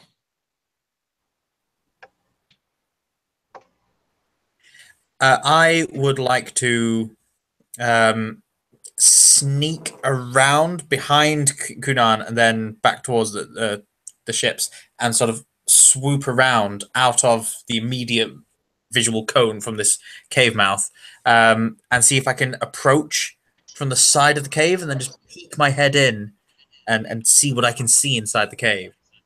Clearly, you are a paragon of courage.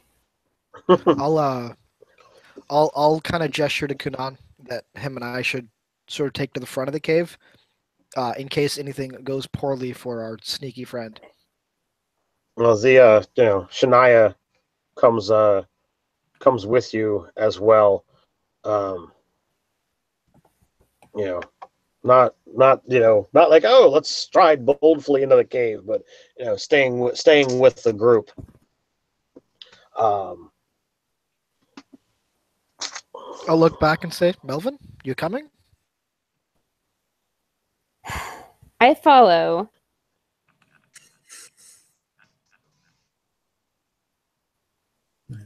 I have dark vision up to 60 feet, if that helps. Okay, I was about to ask, but there was still some. I was letting the conversation finish.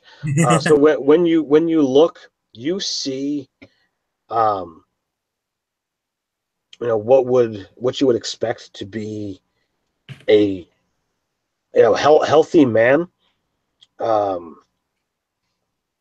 except similar to the Aarakocra, the arms are incredibly withered, almost to the fact like the skin is just barely wrapped around bone and there really isn't muscle to it. You would grotesquely, you would say that he's being disfigured into half man, half snake. If you had to make some kind of description on this.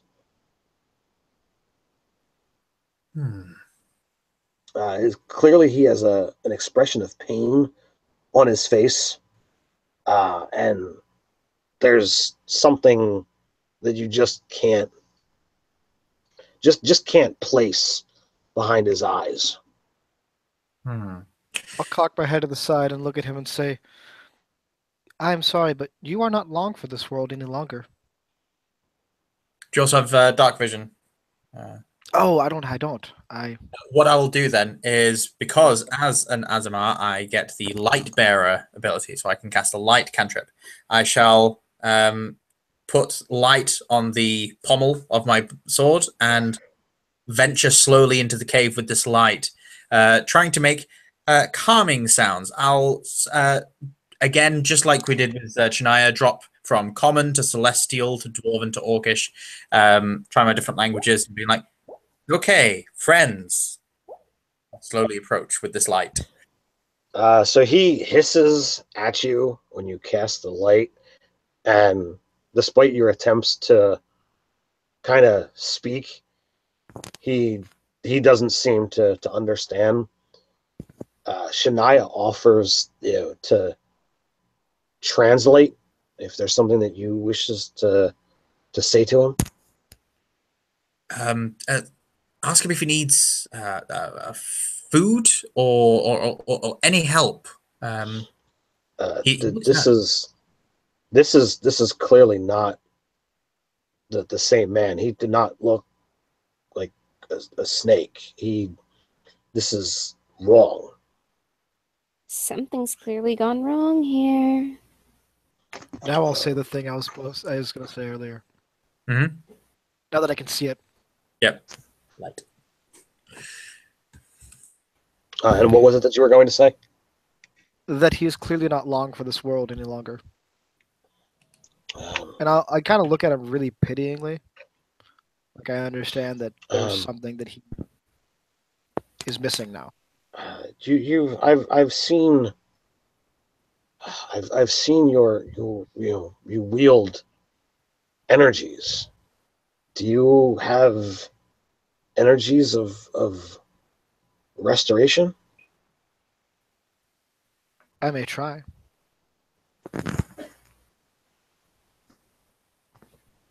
Even for an enemy. Well, this is not who he was. I clearly pity him. This is despite our differences. I would not wish this upon an enemy. Would you? You know what? I respect that.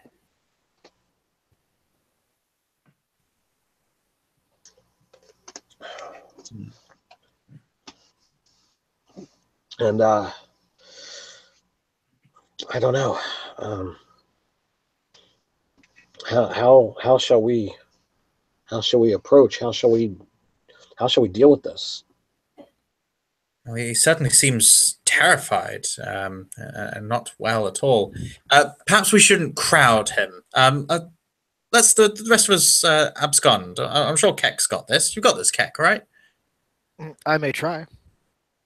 Right. I'll look to Chania and say, "Can you translate? I will not be able to communicate with him, I think."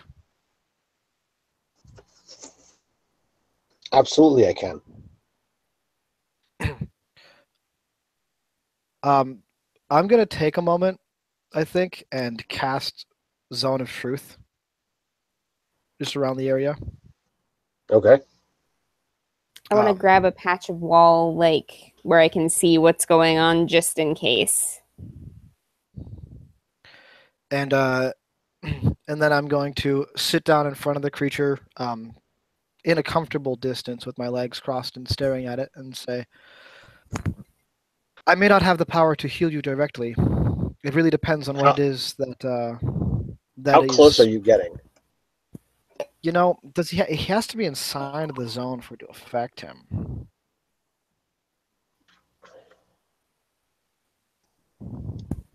Oh, but it's 15-foot sphere radius on the point of your choice. So I'm gonna sit down so that like I'm in the center of the sphere radius and he's like just at the 15-foot range. Okay. All right. So 15 foot out. All right. Mhm. So he And kind of is swaying back and forth.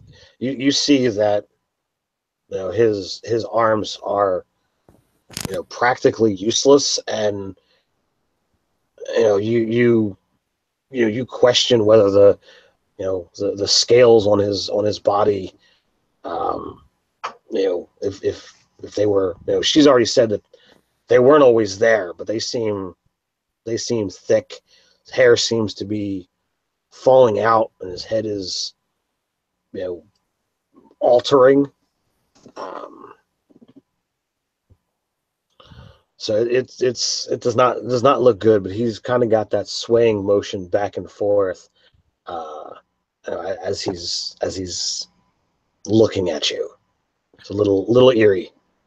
so I'll look at him and I'll say, "Axel, I understand you. I was once something that I am not now. I have been to a place of change. What is the root of yours?"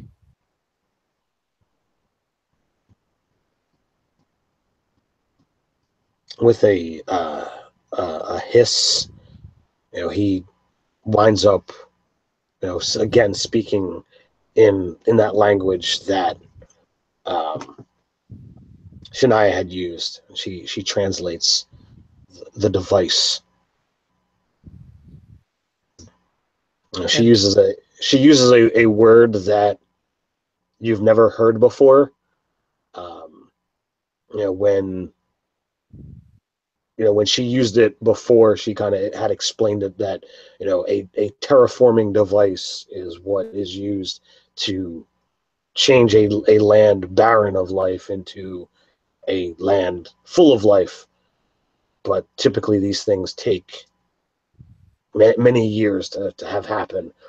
But because it landed in a land already rich with life, that is what is causing these issues. Can your effects be reversed by any power that you know? Again, he kind of speaks his language. Shania translates.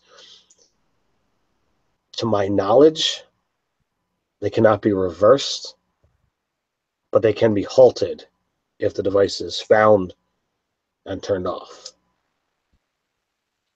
Help us do this thing, and I will help you find peace in whichever manner you would like.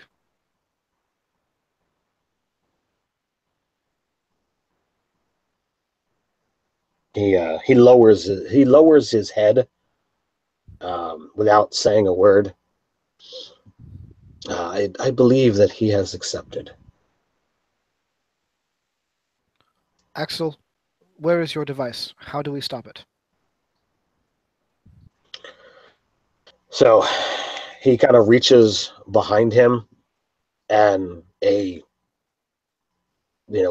battered metal cube is pulled out, and it is clear that it's got dirt and roots that have been that it's collided with. Areas are dented, but there is a section that is missing. As of one side, like a slot has been pulled out of it. Mhm. And you are, after you get into a whole conversation about it, there is a creature that lurks these woods that found the device, had some interest for a time, and took a piece with it. So it's what caused the tear? I'm not understanding your question. You said it was a tear of forming device. So is that what tore it? No. Terra means earth. Means land, soil. Oh. I knew Well that. done, though. Yes, Malvin. Well done, though. We all knew this. We all knew this. I didn't know this. If the moment arises, Ted, would you allow me to swap out one of my 3rd level spells for Remove Curse and see if I can make that affect him once we've stopped the device? Absolutely. So I'll look at him and I will say, do you know where the creature has gone?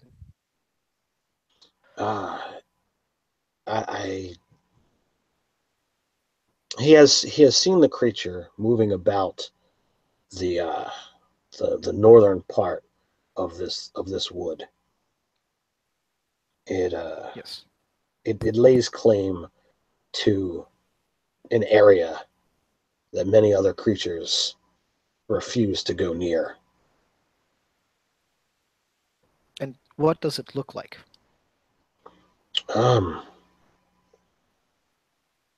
Well, kind of again, they chatter back and forth. He kind of points, towards the Furbolg, and then kind of lifts his arm up a little bit. So it resembles your companion here, but taller, and actually has 2 heads. Ah. Could be a frost giant. Is that why things don't want to go near that area? Kunan, are these things that can be reasoned with from your experience? Do you know? Perhaps, but they are creatures of utter destructive chaos. And it is only a guess on my part. I would have to see such a creature before I could tell you whether or not it is a frost giant. Right then. Axel, I would like you to stay here and to get rest. We will attempt to fix this thing for you, and when I return, I will do my part to cure you. We should discuss what should happen if I cannot. Do you want to remain in this form, or would you like to be given peace in the way that the Raven Queen can gift you? He does not wish to be a snake. Very well. If we cannot cure your affliction, we can at least give you rest. So be it. I will get up and take the device and turn to the rest of my party and say, "You all understand what we're doing?" Somewhat. I'll lower my voice so that I'm not being heard by Shania and Axel. I'm not entirely up to speed with my religious doctrine. What exactly is the way that the Raven Queen can give him relief? Again, looking back, but not really trying to keep my voice too quiet because I think that Axel gets it. If I cannot cure him, we must kill him. It's a bit hasty, don't you think? It's a touch of euthanasia. Absolutely not. He has already come to a place where he has accepted that he is in great pain. He is already cursed with death. It just needs to come now. The Raven Queen has seen this. If she wants him cured, she will give me the powers. If she does not, then I will play out my duty. All of us have a fate, Jonwin. It is our part to play through that fate and not to abandon it. Poppycock. Can't say I agree, but we'll go ahead. We'll carry on. Hopefully, we'll find some way to reverse this damage. I'm not comfortable with the way the Raven Queen deals with things. I don't know. There's worse things than dying. Not a lot of them, but there are. For instance, living in a form that is pain and agony. That is worse than death. I have been there. I understand. So after a time, you begin to see unmistakable large footprints that even the Furbolg, feet fits completely in. The creature's tracks lead to a triangular-shaped pond filled with dark, rancid water and thick muck. It is not clear if the drinking water would be safe, and the only sign you see of life are the abundance of snake tracks that cover the ground all around this area. Yeah. I think I'm going to levitate. I don't like snakes. Yeah, I'd like to be up off the ground myself.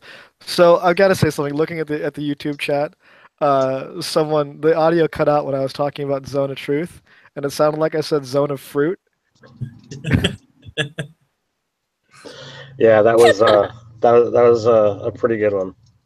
I mean, you were talking about the two of you like doing the marriage ceremony at the beginning of the session. This is true. So on the other side, again, Raven Queen does not discriminate. On the other side of the pond, you do see a large cave entrance.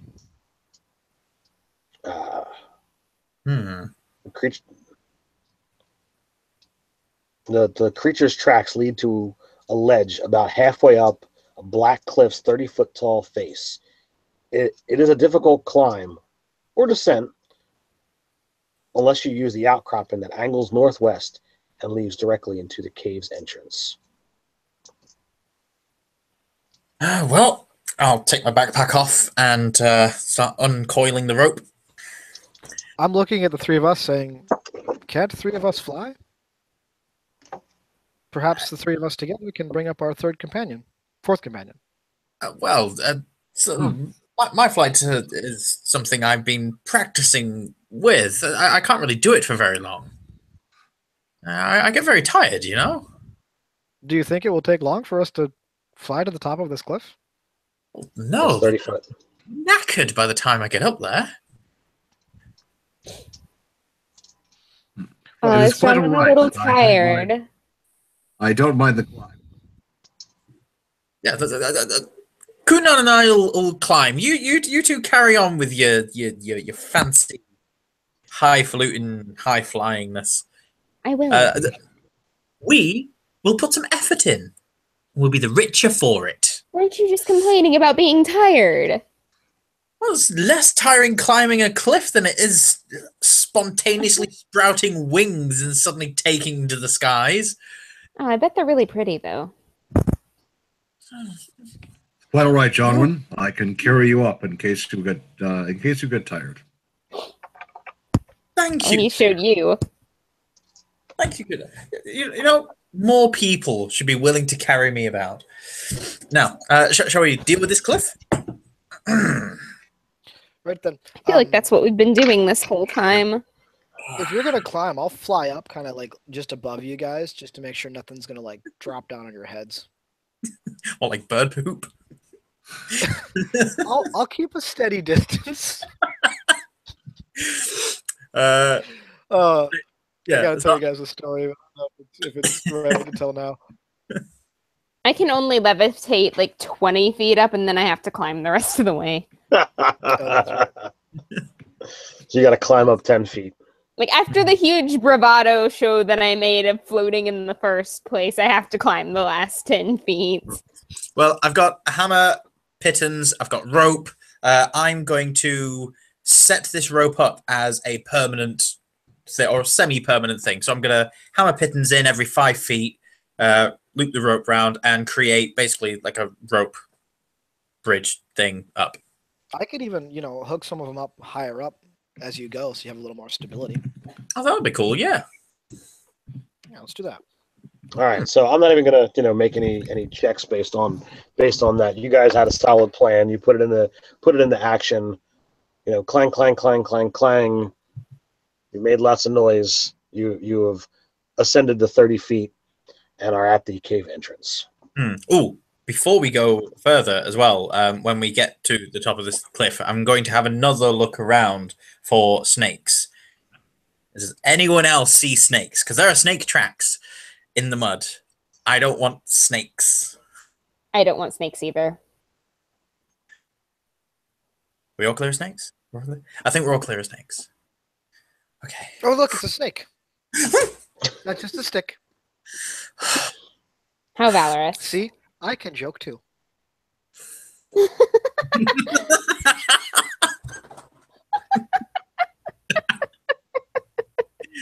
What would have been even more amazing is if that was just a tiny snake that you grabbed and ate.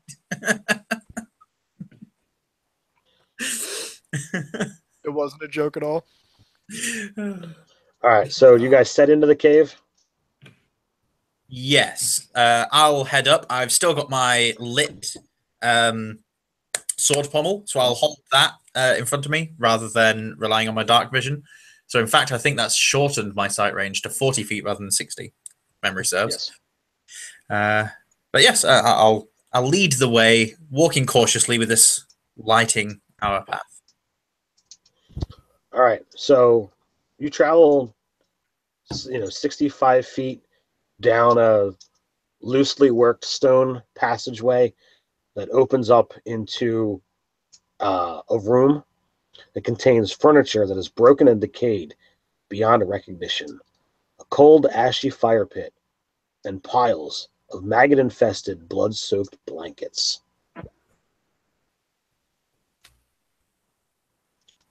As you enter the room and look around, coming out of the darkness, unseen by any of you, is this towering creature, easily 10 foot tall if he's a foot, 2 heads. Not only does he have, 2 powerful arms, at his side, hands seem to be growing out of his chest. His clothes are in tatters and seem to be a collection put together of smaller men's clothing, poorly stitched together. But he clearly got the jump on you, Drew, and you said that you were in front. Yep, so. I did. I'm going to be rewarded for my decision, aren't I? Absolutely. Rogue never goes in the front. I learned that last time. All right. Do I think, Ted? Do I think this is a frost giant or is this something else? You would guess an Etten at best. Okay. The kind of 2 heads should give it away. All right. It is an Etten. It's Etten what? And it's about apparently. It's Et and Drew. That's what it's doing.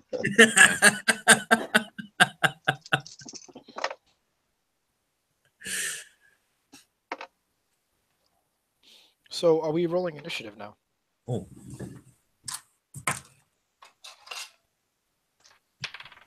Or just Drew, since he'll be dead soon? So Gotta get Jake sometime, man. and that's exactly what happens. He gives 2 solid punches into Jake's torso, and Jake crumples. Oh no, So who was standing behind Jonwin? I would be. He continues in at you. Did Shania come with us? Yes, she's in the back. Okay. Yeah. So he comes in at you, Obviously. trying to bite at you with both mouths, and misses.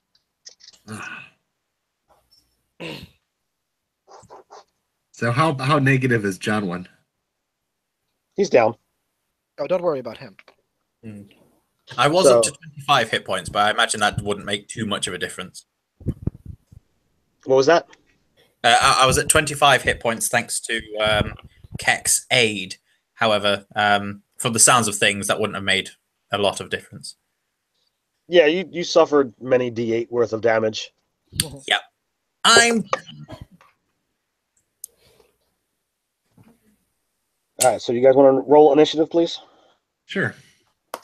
Yeah. I have I'll put it in the chat. Sorry. Thank you. There.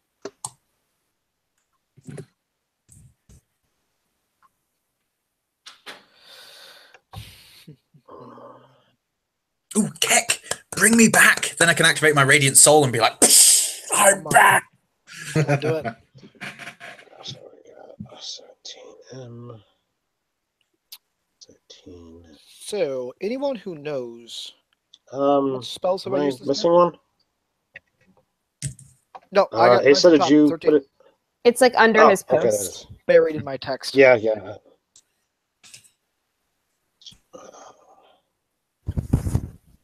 Kurt, might I recommend the alert feat? Yeah. Well, I decided to up my strength instead of getting that, but oh well. So, have I only cast Aid and Zone of Truth? Is that correct? You also, you did it as a ritual, the augury. Augury. Yes. And Ceremony also is a ritual. Cool. So Asa, does it apply to all ability checks? Yes. Oh, nice. 1d4 to any ability check for the next 8 awesome. hours. Excellent. I'll have to then include that. Yeah. I It's don't dark think in you've here, right? made any. Yes. Okay. Did the light go out when Is that John concentration, dropped? or is that just? I mean, it's a cantrip, so I can imagine it's just still there. Yeah, I would imagine so. I will just double check it while we're. However, All right. I actually so have it right Megan, here. It is not concentration. Megan, you're up. Okay. So I cast Shadow Blade into my offhand, which I get advantage on attacks with the Shadow Blade because we're in the dark. So as long as you stay, 20 feet away from Drew, then you'll have the advantage. I not won my first scimitar attack. That was bound to happen eventually. Oh my god, I just got 2 nat ones in a row. Well, you still have I those do have inspirations. inspiration.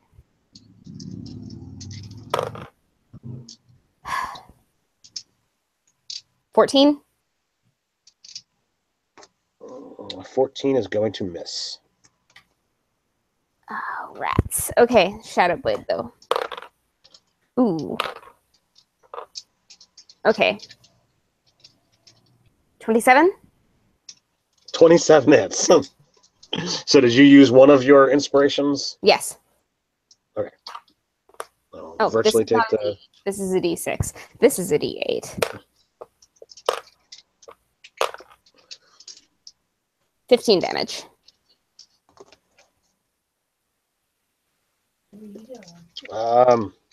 Drew is on the ground. So Asa, what are you doing? Okay, well, seeing that Drew is on the ground and there's a creature standing over him very menacingly, and metagaming that Drew is on my initiative count, I'm going to point a finger at Drew and tell him, "Death is not for you today, and you will heal 8 hit points because I'm going to healing word you." Awesome. As a second level? That's a first level, but I get my Oh, I because get, it's D4 plus modifier. Yep. and since he's dead, I heal at maximum. Yep. Which is why my That's the thing thing. is awesome. That's the thing I love about the grave domain. Yeah, that's pretty cool. And then I think I'm gonna how high is this cave? It's probably like 15 foot tall, so it's he's got a little About bit of as space. tall as the Etten. Okay. No, In he's that case, about I'm actually he's about like 10 to 12, and the cave is about 15. So I mean, he takes up most of the height. okay. I'll stay on the ground.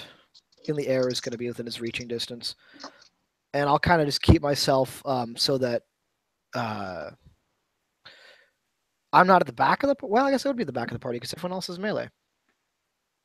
So yeah, I'll take the back of the party and occasionally look behind me to make sure nothing else is coming in from the cave entrance.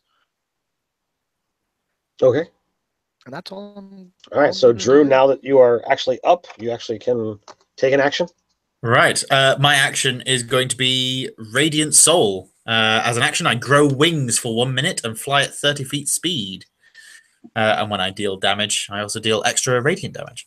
So as I stand with his words ringing in my ears, massive wings of light will unfurl from my back. Am I able to move as well?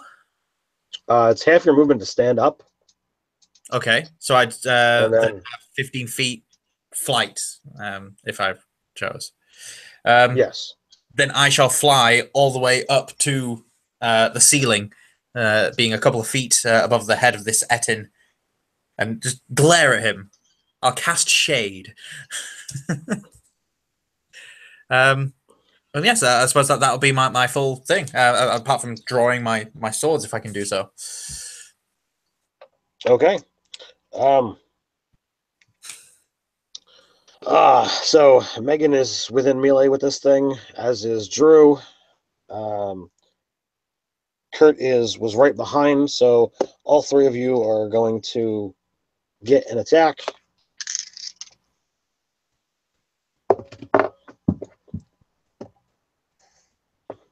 Megan, you missed as it attempts to bite at you. Drew, it comes in at you with another fist, and the dice are being nice to the players at the moment. It's about time. But not completely, because Kurt takes a fist. You can take it, Kurt. Yep, that's my job. So you take 12 from a fist.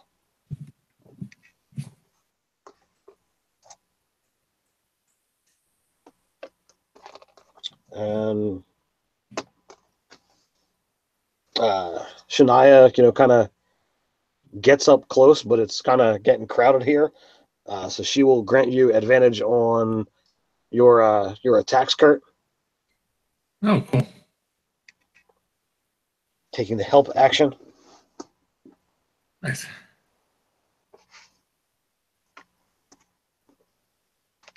About how much space do we have in this cave? It actually opens up.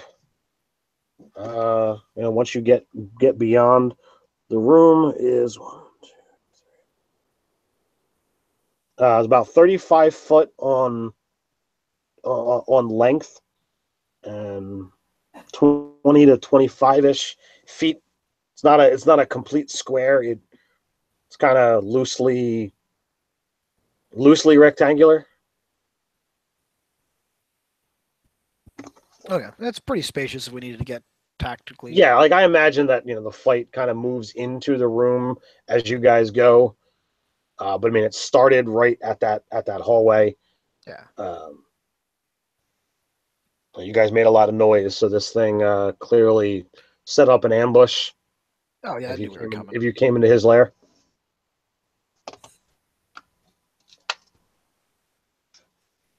All right, so Kurt, you're up.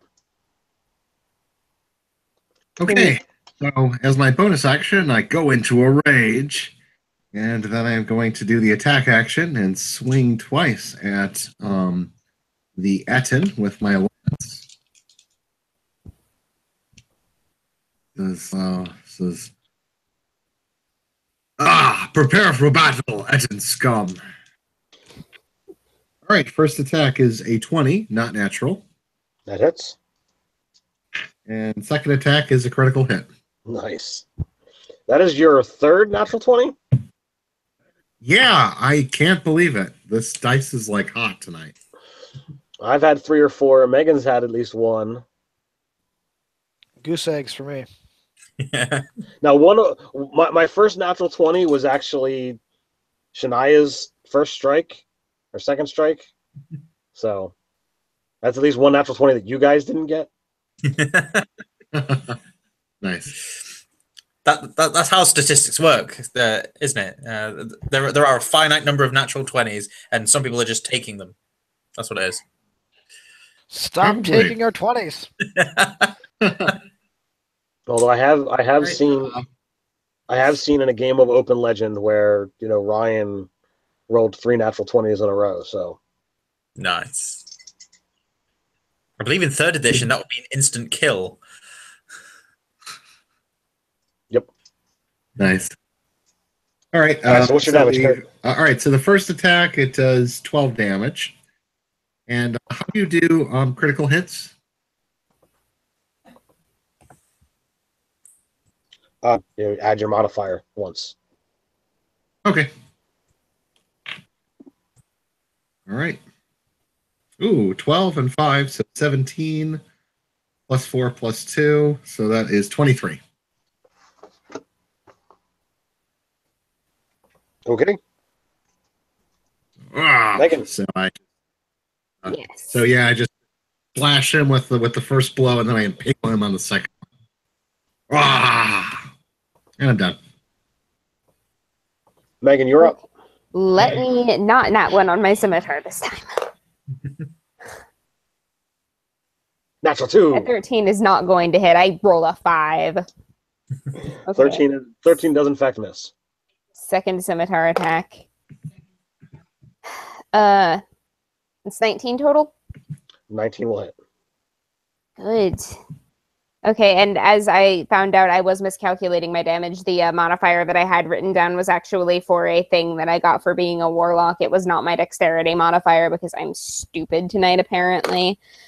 So that's 9 damage with the scimitar. And Shadow Blade. Am I able to be in the darkness this round? How bright are your wings? Oh, my wings. Ooh, that's a good point. My wings. It just says they're luminous, but not that they cast light. So I'd imagine 5 Okay. feet. All right. So then yes, you can be in the shadows, Awesome. the dim light. And that's good because advantage got me a nat 20. Nice.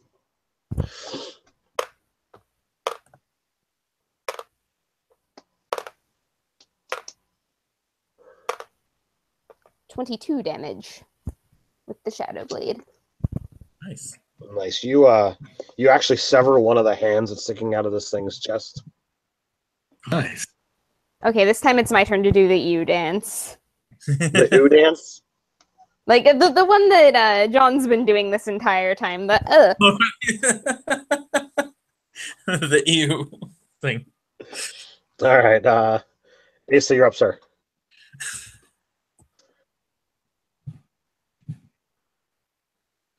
I don't know if he heard me because he took his headphones off. No, my brother was talking to me. Sorry, what was that? You're up. Oh, okay, very good. Yeah, so Drew still looks a little beat up. I'm sorry, not Drew, because his name isn't Drew, but Jonwin. I was going to say, if I look, And the problem. man, I can't heal you. All right, I'm just gonna go ahead and hang back for a minute and cast False Life on myself, just to give myself a few temporary hit points. Where's everyone at right now? I'm Not hit points wise. I mean, like, yeah. Position wise, so I would Yeah. say that the combat has kind of moved into like the greater part of the room, and he takes up a decent amount of space. So then I would say like Jonwin is off to the right. Melvin is off to the left, and then Kunan is right in front of him, and then Shania is off to his side, trying to get in the way of things, and then you're a little ways back. Okay. Yeah. So False Life is my action, so I'm just gonna do that for the action, and then edge closer, so I'm still staying on the outskirts of the battle, at least 15 feet away from the Etten, and still with my back to the entrance. And Okay. that's about it. All right. True. Jonwin, what are you doing?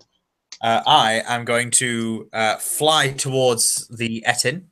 The plan being to fly towards it, still be slightly above it, attack it, hopefully with advantage from the height and the fact that it's got a barbarian chopping at its feet, and then hightail it out of reach afterwards. So a flyby attack.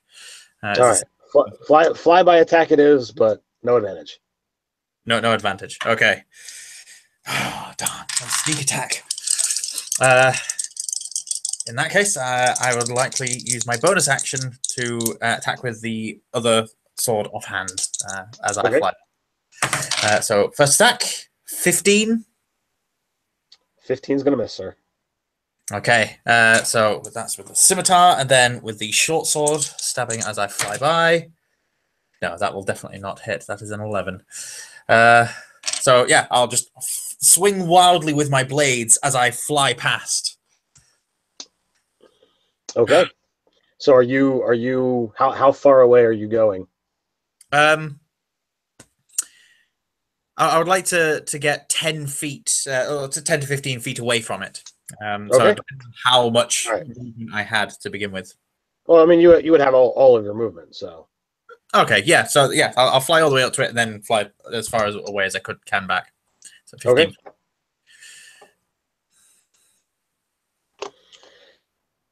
All right, that is me. So you've moved out of melee. And thanks to my fancy footwork, I don't get an attack of opportunity made against me. Right. Made an attack. All right, Megan, call high or low. Low. All right, so 2 attacks are going to go at Kurt. That's what I'm out for. It's what I'm raging for.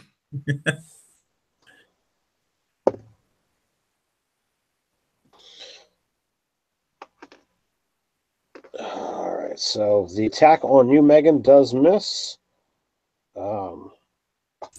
But the claws on Kunan don't miss.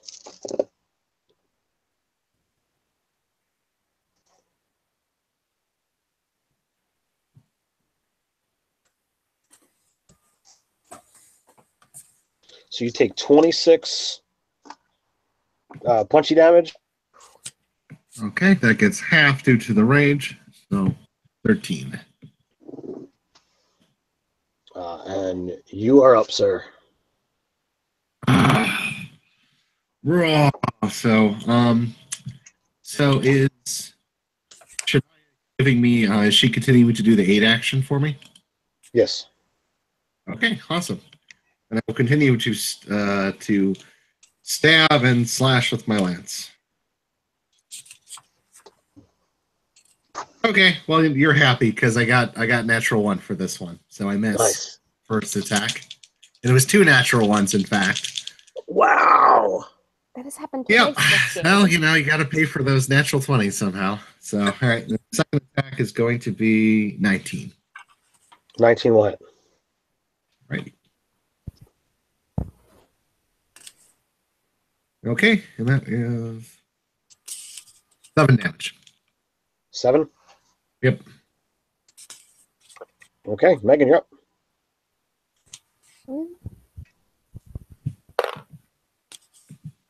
Does an 18 hit? 18 does. Yes. That's 11 damage. Ooh. 27 to hit. Yep, For that certainly does. 11 damage again. The D6 decided to behave itself so it wouldn't get put in timeout. And am I still getting advantage for Shadow Blade? Yes.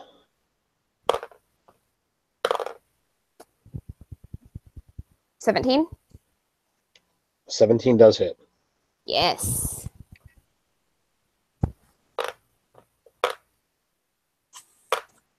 Nine damage. The Shadow Blade only did 9? Yeah, I rolled like a 2, a 3, and a 5, I think. All right. No, that would have been 10, something like that anyway. So between the 3 strikes, tell me what happens. All right. So I'm going to like swoop in and like just slash across the ribs like one way and then like switch to a reverse grip, stab the other way, and then just come right up through the rib cage with the All right. offhand. So the way this thing falls, Megan and Kurt, please make a dexterity save. Woo. 15.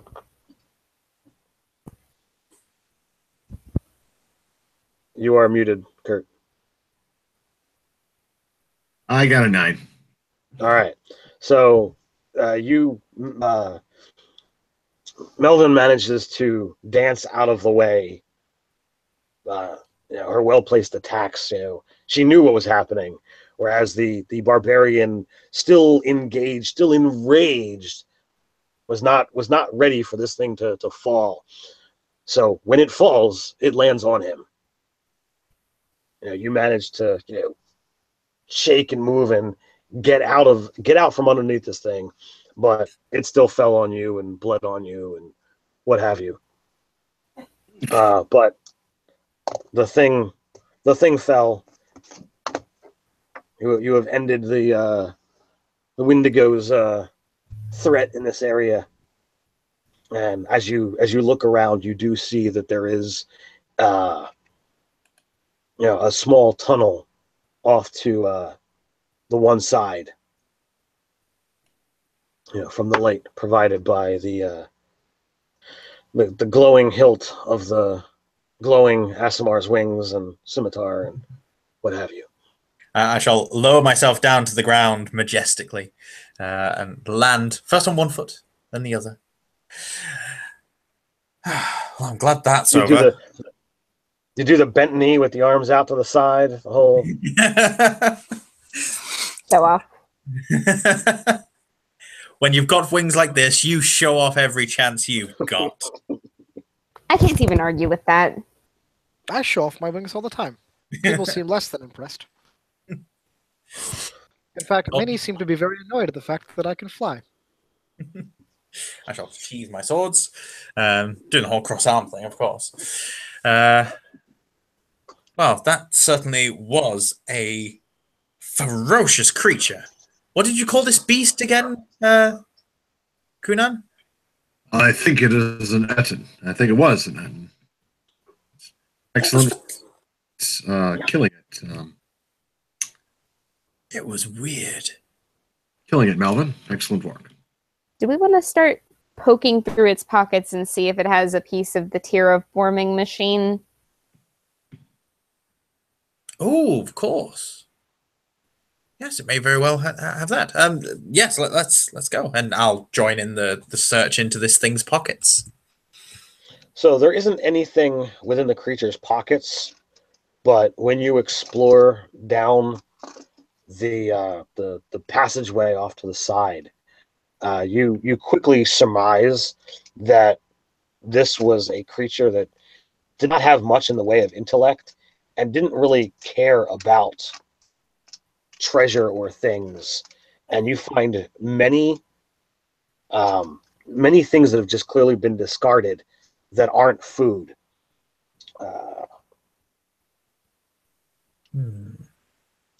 Let's see here. There is a pile of coins and other items in the north corner of this room.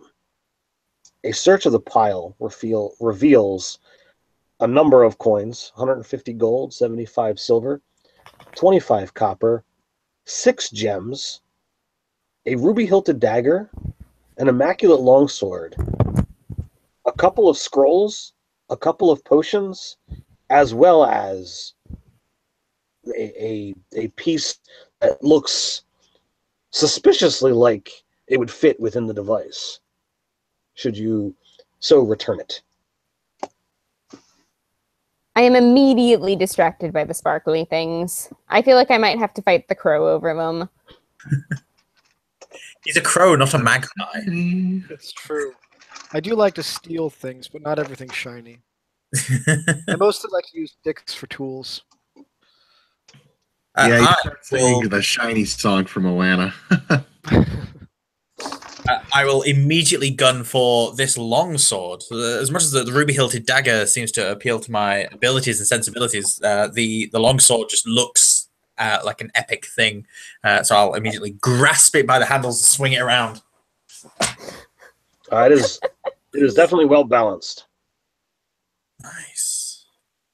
Are you sure you know how to use that thing? Yeah, I'm perfectly fine. Okay, point it the other way. Okay. Yeah, there we go. There we go. I'm gonna go and pick up the piece of the device, heft it in one hand, and look at them and go, maybe I should wait until we get to Axel before I put these together. I'll collect all the coins and the gems. All right, Have to so fight me for the gems. That's the one thing I was going for. Okay, well, I'll let you have the gems and I'll take the dagger. Yes, that is all I want. Take the dagger. so the 6 gems are worth 50 gold apiece, if you care. I just like them because they're shiny. And I can confirm that worth because I've got some merchant scales back on the wagon. We can measure them. I'm going to make use of it at some point. Sorry, is anyone taking the scrolls and the potions, or are they being left? Oh, of Yeah, course. I'll grab the. I was going to say, I'd certainly want to have a look at the scrolls, see if there was anything pertinent, like a message or a map or something. They are scrolls of magic, not maps or notes. As I look at them and do not recognize anything on them, I'll roll them back up and then just toss them over my shoulder. I'll scrabble them up. I'm sure they're fine poetry. He just doesn't have any class culture. I'm not entirely sure he's literate. I don't think so either. So it I've is a seen him scroll. try to read my writing. Well, to be fair, it is literal chicken scratch. I can read things. You're holding that scroll upside down. What? Keck, when you look at the scrolls, they immediately become clear to you. One is a scroll of lesser restoration. The other is a scroll of raised dead. Ooh. I'm going to immediately burn that scroll. Of Is raised that dead. raised dead as in like? Oh no, I was Not thinking animate dead. Okay, never mind. Raised dead is like the more powerful revivify. Yeah. Oh, nice. I won't burn that one. Keep it. A scroll of awesome goodness? The scroll is really useful. Let's kill it.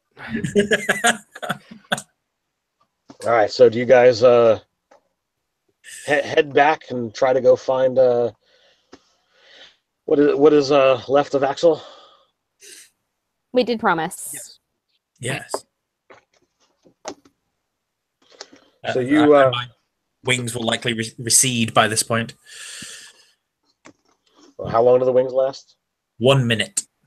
Oh yeah, you. But by the time you guys are done with treasure, your wings are done. Yeah.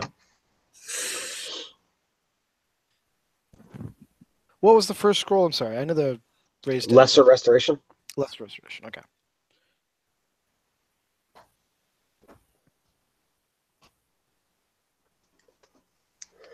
Yeah, I'm good to go back with and check on Axel and fulfill our part of the bargain. Let's return. We've got a nice rope ladder thing to climb down. So you guys travel. You encounter, another band of creatures here, another band of creatures there. Stoutwort that you are, bravened by your success of retrieving the device, you manage to fight through some other encounters. You make it back to Axel. Neither Axel nor Shania are faring well. With a little bit of an encouragement from you guys, possibly a little bit of healing if there's any spells or whatnot left. And they managed to insert the control panel that was removed between parts that she had, parts that he was able to scavenge from his ship, or tools I should say. They're able to get the device powered back to the control panel and shut the device down, ending the mutagenic properties that are going out there. And they desperately want to get out of this place and possibly go find somewhere that does not have such oxygen rich area.